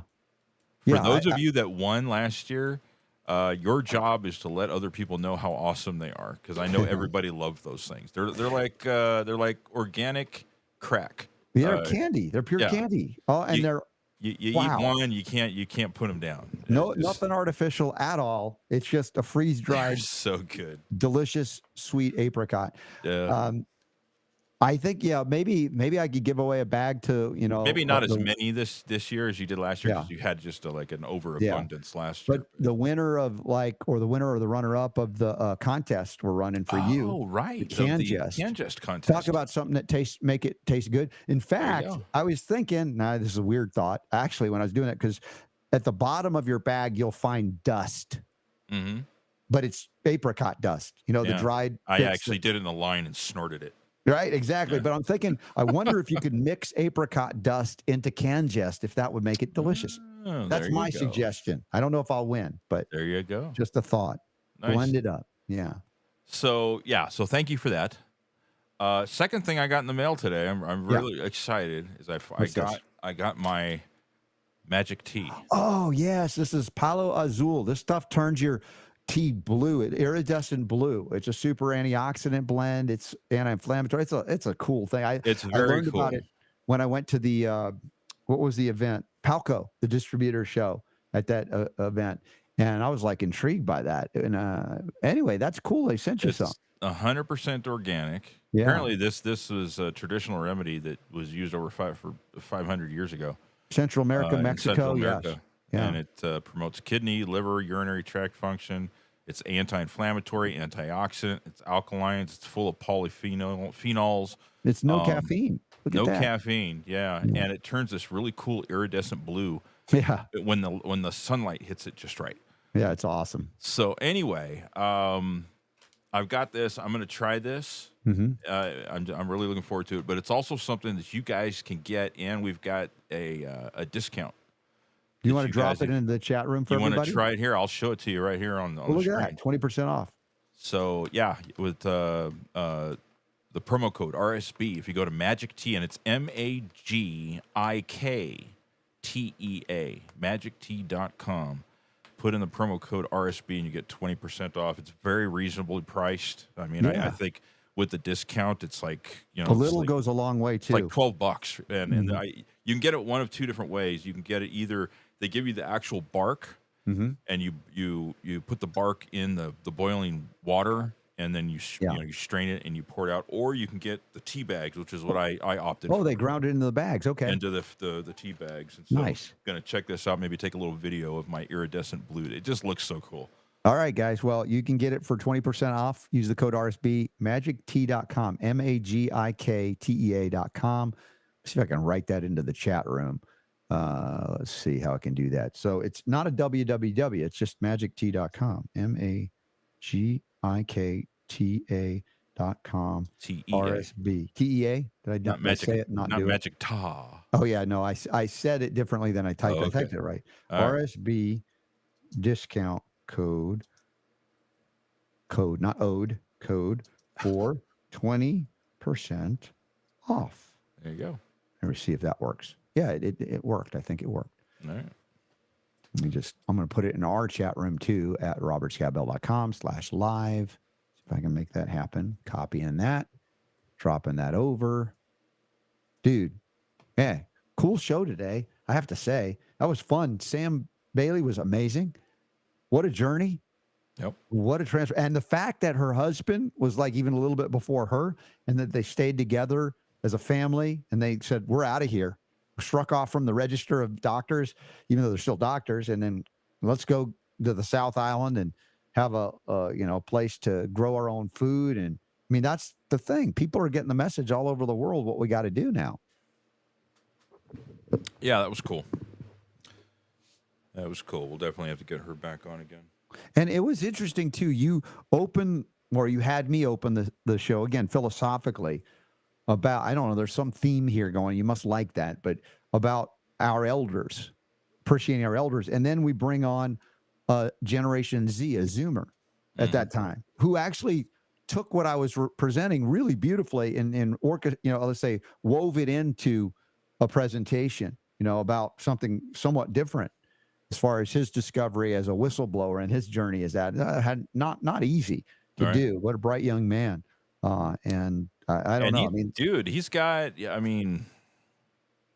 what an interesting rabbit hole he's gone down. Wow. Yeah. And with alternate rabbit holes that that he could go down. Yeah. I mean, he got thrown right into the middle of some crazy stuff. Mm-hmm. So yeah, I'll be interested in following his work and seeing where he goes from here, because I think think all the controversy around Project Veritas, and then it collapsed, and then it's just weaving it into the Bohemian Rhapsody or whatever it's called, Bohemian Grove. That's wild, dude. I don't know. We report on things like this, but I'm not intricately involved in all of these, I don't know if I call it politics, but seriously digging deep and blowing the whistle on Pfizer and where that led him. All right. Very interesting. All right. So we are all clear on Rumble and on Brighteon. Mm-hmm. I actually put a message on the Brighteon live chat. I think it's the first message ever. It's for me. Yeah. But okay. Yeah. So they have a live chat over there. Awesome. For those of you on Brighteon, Mike Adams, our buddy, the Health Ranger, he's one of the featured guests for my long COVID masterclass. Great stuff. Yes. You guys can sign up for free, and you can upgrade, get everything, and including the bonus stuff, the free stuff, as well as all the transcripts. And there it is. Dr. David Martin's there. There's John Hewlett, Dr. Jack, Ed Group, Henry Ely, Jana Schmidt. Wow. Brad Zalas, my buddy, Dr. Artis. Dude, it's a great crowd. Dr. David Martin. What an all-star cast. So you guys, please share that and sign up for free. And we launched that August 22nd. It's going to be here before we know it. I mentioned upcoming events, the August 23rd, 24th, I believe it is. I'll be in Shipshewana, Indiana. Oh, by the way, take a look at the upcoming events for today. Okay, stand by. I'm going to refresh the page. There is an upcoming events tab at robertscottbell.com. So unleash the power of education. Oh, look, you found something. I don't know how you did that. Save the date, August 23rd, 24th, Health and Wellness Summit. And that's Shipshewana, Indiana, Northern Nutrition. And wow, look at that. I don't know if the number's right. I think it might be 768, but there was a typo on it. But regardless, if you go to we'd have to bring that up with the maker of the Right. That flyer. wasn't your Yes. mistake. That's something that, because I remember trying to use that number and going, oh, that didn't work. And then I looked it up and like, I think they were off by number. Then we have Healing for the Ages, September 12th through 14th. Prior to that, if we can get from John Hewlett and the team or Elizabeth from a Cardio Miracle, there's an event the first weekend in September in Park City, Utah. And that will involve Glenn Beck and Tucker Carlson. Tucker Carlson. Yeah. And many others will be up there for that. And then 2 weeks after the Healing for the Ages event in Dallas, it'll be Indianapolis, Indiana for the Health Freedom Expo. That's coming up, and that's going to be amazing. I think we got Dr. Henry Ely to do a keynote EMF kind of focused presentation on Saturday at the event as well. And so things are coming faster than I can just keep up with once again. So good stuff. Never, or let's say very rarely, a dull moment. Yeah. Did you have any perspective on the value of the aged? I mean, obviously, I normally would, if it was just you and me, we would have probably talked a little bit about it, philosophy fundamentally. Yeah. Well, I used to play a song called "We Need to Eat All the Old People," but it was a joke. It was a joke. It Yes. wasn't. That's a Right, good I one. remember that. That was In our heavy metal bumper days. Stole that from a like a morning zoo radio show. But yeah, it's unfortunate. I think how the older people, at least in our culture, sometimes are kind of just discarded and not cared for as much as they should be. And to what you said in that opening monologue, when we say cared for, like, listen, I understand, look, stuff happens, right? And there are some people that don't have a strong family connection and network and stuff like that. And it's unfortunate they fall through the cracks. But I think there's a couple of different things there. You've got the them being cared for situation. I'm very fortunate. I've got kids who care. Yeah. They And won't discard you. It's even been discussed. Yeah. It's just like, listen, when you need you whenever you need it, this is where you're going to go. So, it's good to know that. But that aside, I think there's a lot of wisdom and life experience that is not being shared with the younger generation. Right. And what's the reason for that? It's something I think that we talk about a lot on this show. There's so much, like, this generation hates this generation, and this, they don't like each other, and they fight and they blame each other for all this stuff and everything like How much was that. passed down to you? Do you remember? Before the era of social media and everything else, there was some level of it, but I think the 20th century, we really lost it. We became so disconnected from our own families. I don't mean every family, but you go to school, they raise you.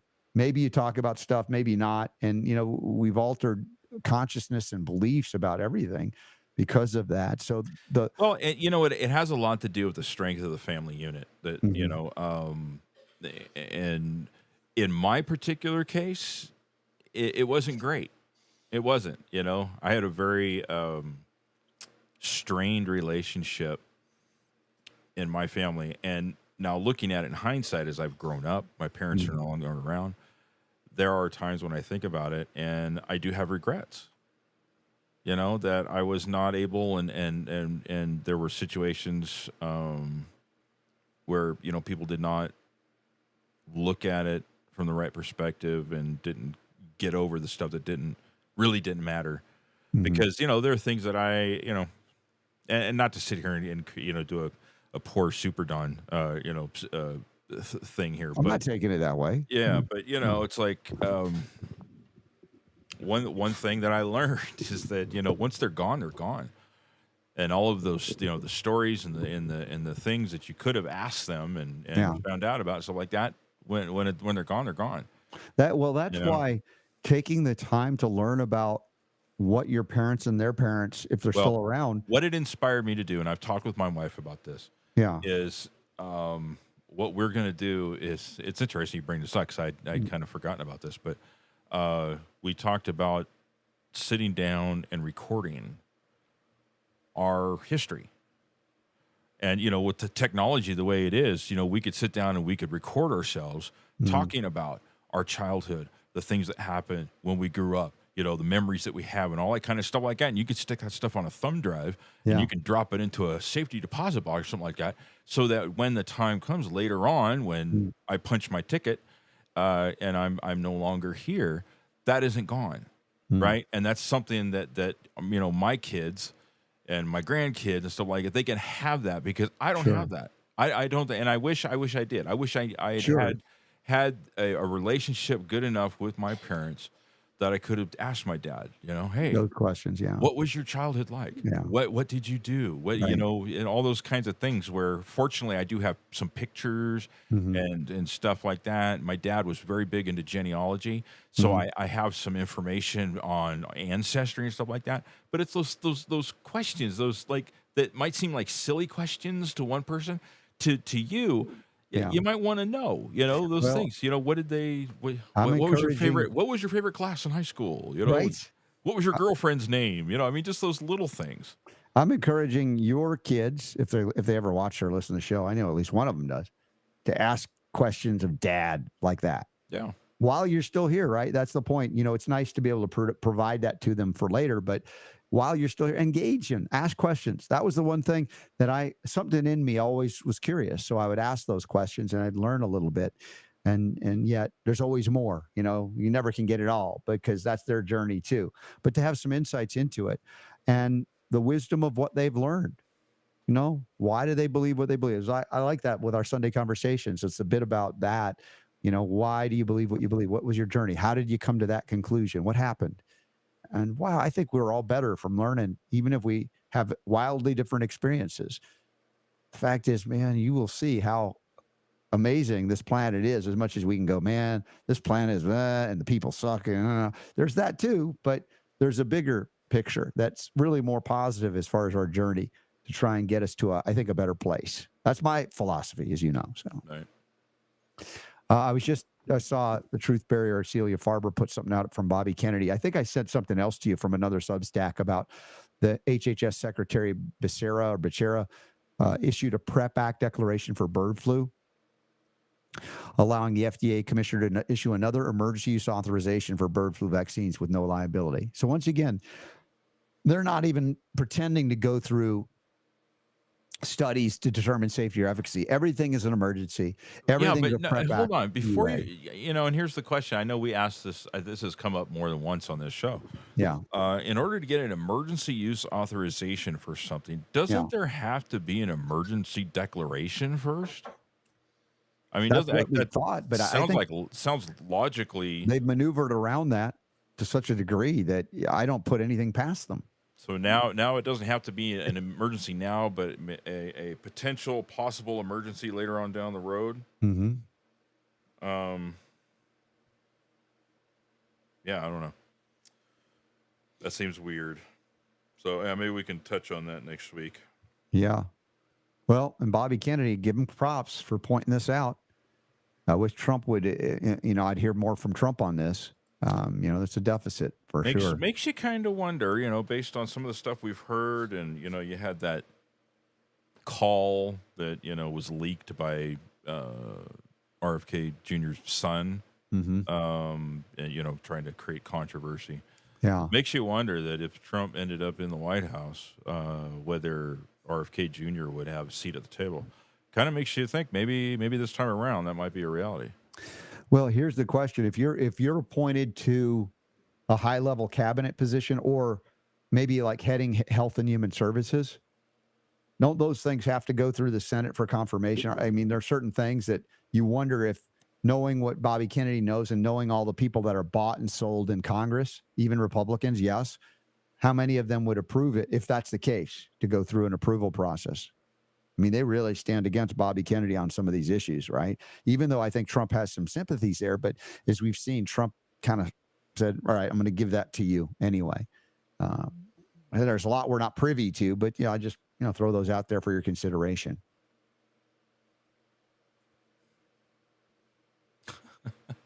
Sorry, I just got distracted. Apparently, the Olympics are going on. Oh, have you seen some of the imagery that's popping up? I It what is just, the hell is this? yeah. It's the opening. I guess they're doing the opening ceremony today. Hmm. And there was some craziness going on there. Somebody sabotaged a bunch of train tracks, and it caused a whole bunch of the athletes to not be able to show up and be there for the opening thing. But I was just looking at this thing here. Apparently, the opening ceremony is complete with drag queens. Yeah. No, once again, it's the, What? dare I say the word perversion? Because I don't mean to denigrate somebody who has a penchant for wanting to dress however you want to dress, but the influence over children, that's where we draw the line. It's like, that's just not right, not appropriate. But Well, okay, I understand, but okay, yeah.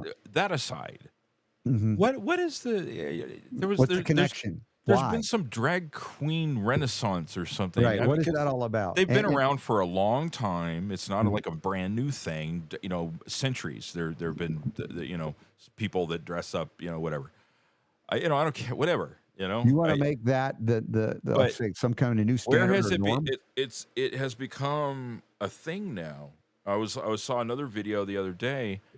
Kamala Harris did a photo or created a video. It was going around on X of her at RuPaul's Drag Race show or something. And was sitting there. We got to vote and blah blah, and people can love who they love. It's like what, that's true. I understand, but it's like the drag queen thing is such. It's got like this. I don't know. Do you think the drag queen thing is pro family or anti family? Is that too harsh to ask that question? Because you mentioned up the family issue, the destruction of the family means you Yeah. break down the Well, norms and the communication between generations as well. yeah, that's a good question. I mean, is the drag queen thing? You don't have to pro answer it if you don't want to, family?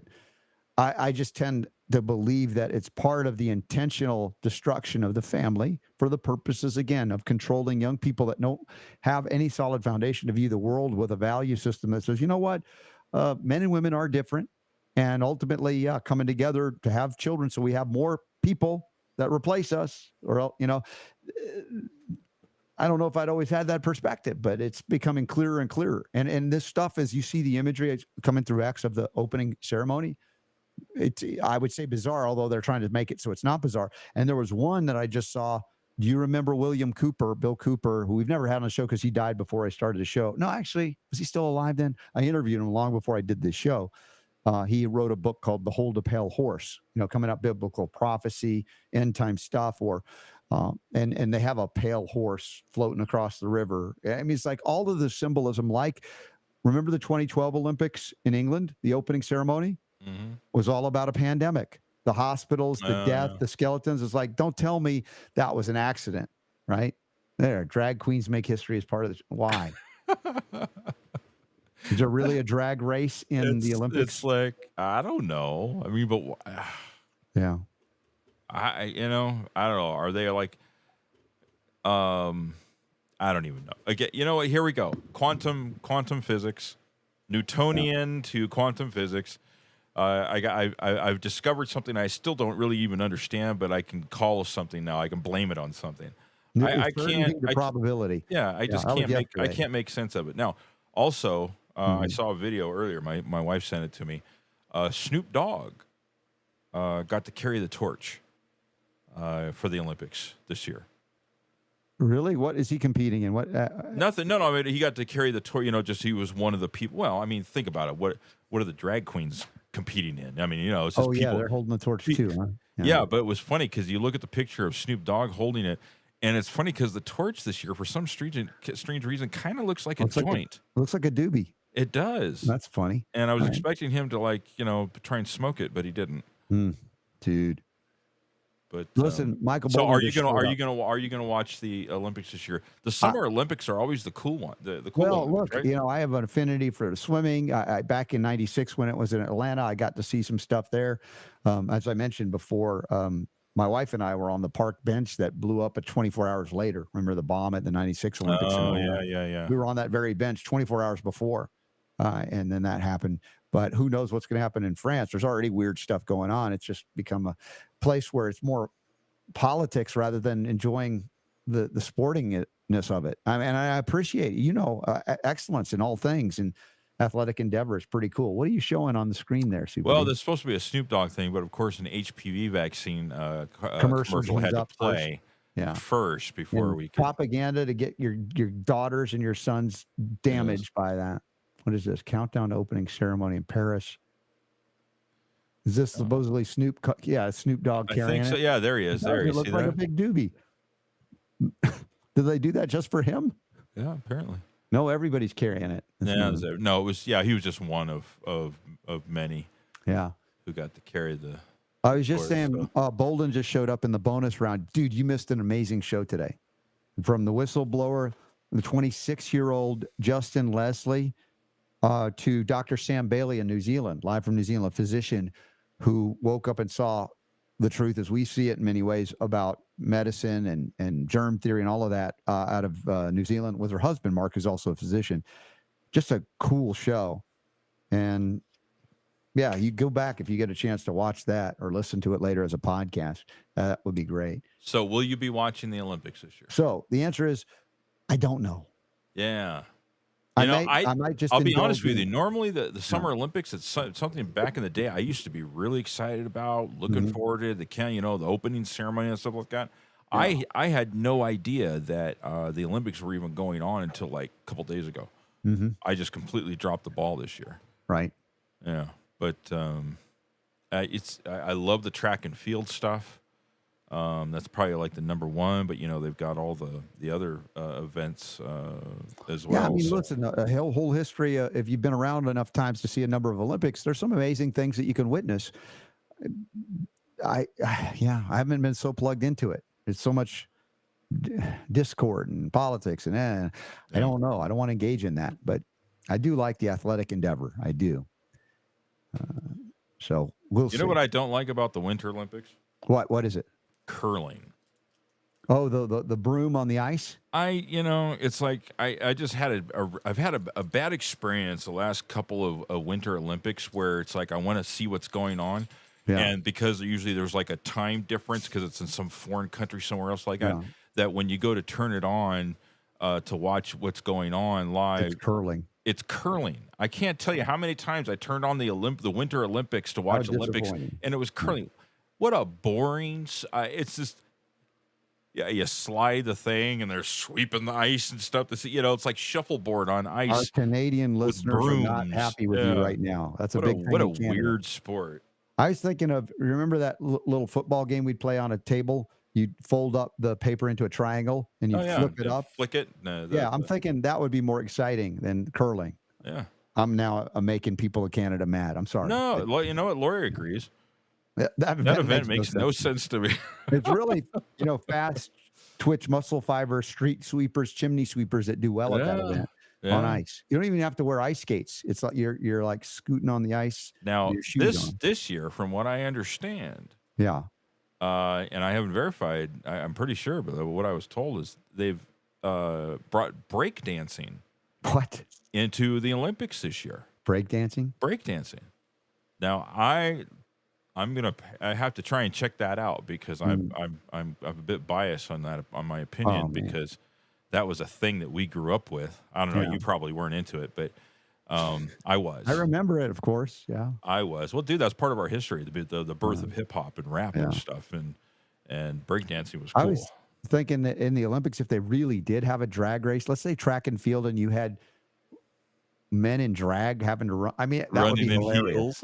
That would be funny. I would say that'd be like a Monty Python-esque type thing of the Olympics. If they did that, I might tune in just for the fun of that.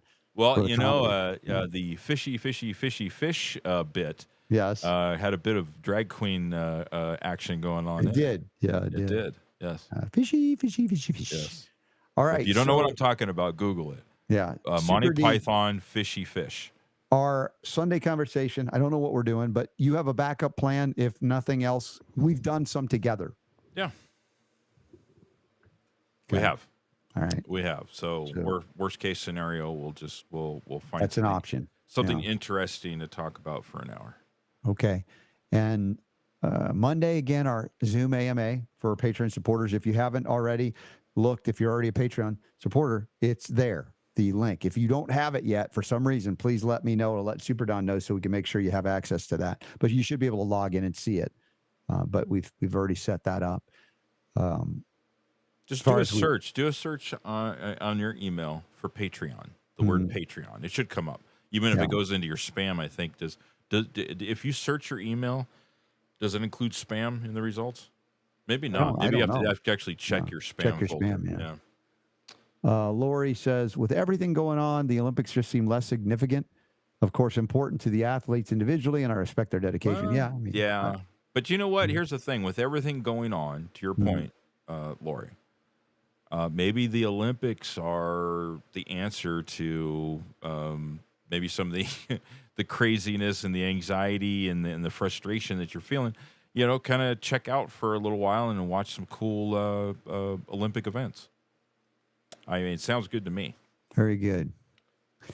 Now, did you have any perspective on RFK Jr.'s suggestion of doing? It's a great idea. I mean, the person that wrote that article was a douche.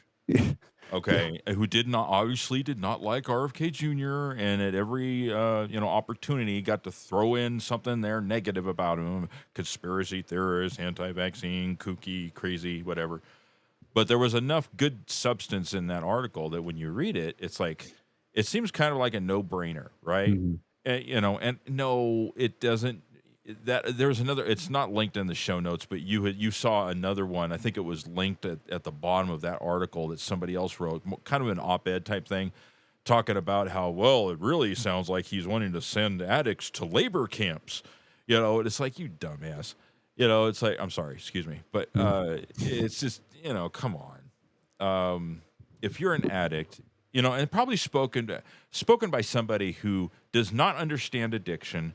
Probably has never had a problem like that, and probably doesn't know anybody who did, because addiction sucks. Okay, it's a real problem in this country, and if you don't know what it's like, or you don't know somebody who's gone through it, then you have no idea. It's just you're just speculating, or you're just going with some type of stereotype. But addiction is a real problem in this country, and it ruins lives. Drugs are terrible, and to have an option like that, I think would be a good idea and a great alternative to a lot of the stuff that doesn't work. A lot of stuff that government is putting out there to try and help people with addiction, that in a lot of cases does not help, and all it does is put money in other people's pockets. As you suggest, I think you suggest you talked about that a little bit. But there's a monopoly and a court on it, system that's rigged against these people. They need help, and so having an alternative like that, paid for by the taxes that are on cannabis right now. They say, oh well, we use the money from the sale of cannabis for schools. Well, have you seen how great our schools are doing lately? Doesn't seem like that money's really accomplishing anything positive, right? So to use that money to help people with addiction and give them an opportunity to unplug and, take care of themselves physically and as far as their health goes. There were a couple of instances in that article where it was like, there's no supported evidence that eating organic food will help people not get, suffer from chronic disease. I mean, I don't even know what to say to a moron like that. You don't understand. You don't understand why organic food would be better than non-organic food. I can't help you at that point. Yeah. I mean, There's for the no longest evidence time, that pesticides are harmful for you. and that's the thing. It's like, when it comes to organic food, I know initially, when organic was, I mean, we've been around long enough. We can remember when organic was like brand new, right? And the argument that the skeptics would have was, when you break it down and look at it in a microscope, it still has the same vitamins and the same minerals and the same nutritionally. It's there's really no difference. And it was an argument that, I mean, if you really, really, really split hairs on the thing, you could say that yeah, okay, so there really wasn't a huge difference, but when it comes to the pesticides, it's a no-brainer. I mean, how can you look at this and say this that has pesticide residue is just as good for you than this that doesn't? If you say that, you're lying. There's no way that you can say that pesticide residue. Well, it's just a little bit of pesticide residue, and saying there's no evidence that that level of pesticide is. You go, boy. Whatever. Let 'em have it. I mean, if that's what your argument is, then I don't know what else to say to you. Yeah. So anyway, I think it's a great idea that he's got. Yeah, his suggestion, of course, through tax money from cannabis From sales. cannabis, yeah, it makes sense. We can negotiate. Let's say negotiate. We can discuss and argue about how to do it, but I think ultimately it's superior to the addiction centers that exist in monopoly in America right now that fail miserably almost every time. And Yeah, I mean, profit- listen, it does help some people. Yeah, I'm Yeah, not saying it's zero, but it's just like anything. Yeah, to have it in a monopoly, that's wrong. To give the freedom to say, "Hey, check this out. This could work for a lot of people." I believe so. I think we need more alternatives like that out there, Yeah. because what's out there right now is not working enough. It's not working enough, and treatment for addiction is not a one size fits all. Mhm. Like most things in life, it's not. But on the flip side of that, we need to figure out how to stop the drugs from coming into this country too. Yeah, and that might be again a border discussion. Other things. I mean, you can go. The demand's always going to be there. The question is, how do you stop some of it? Yeah, Yeah. that's a tough one. Mm-hmm. But that can be a discussion for another day. Yeah. We did an extended Friday. Dude, look at that! bonus Look at round that! today, 41 CP. minutes over. Wow. This has been bonus time. Seriously. All right. It's the weekend. I'll break the fast a little later. But Super D, if we can't find somebody to do a Sunday conversation with, then you and I can do a discussion on things that always ends up being fascinating. I think really cool. Yeah. And once again, you brought some really cool stories to the fore before our guests, which were amazing today. Really good stuff. So thanks for that. Thank you all for being here.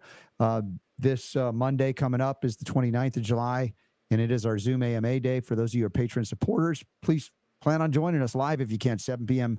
Eastern, 4 p.m. Pacific.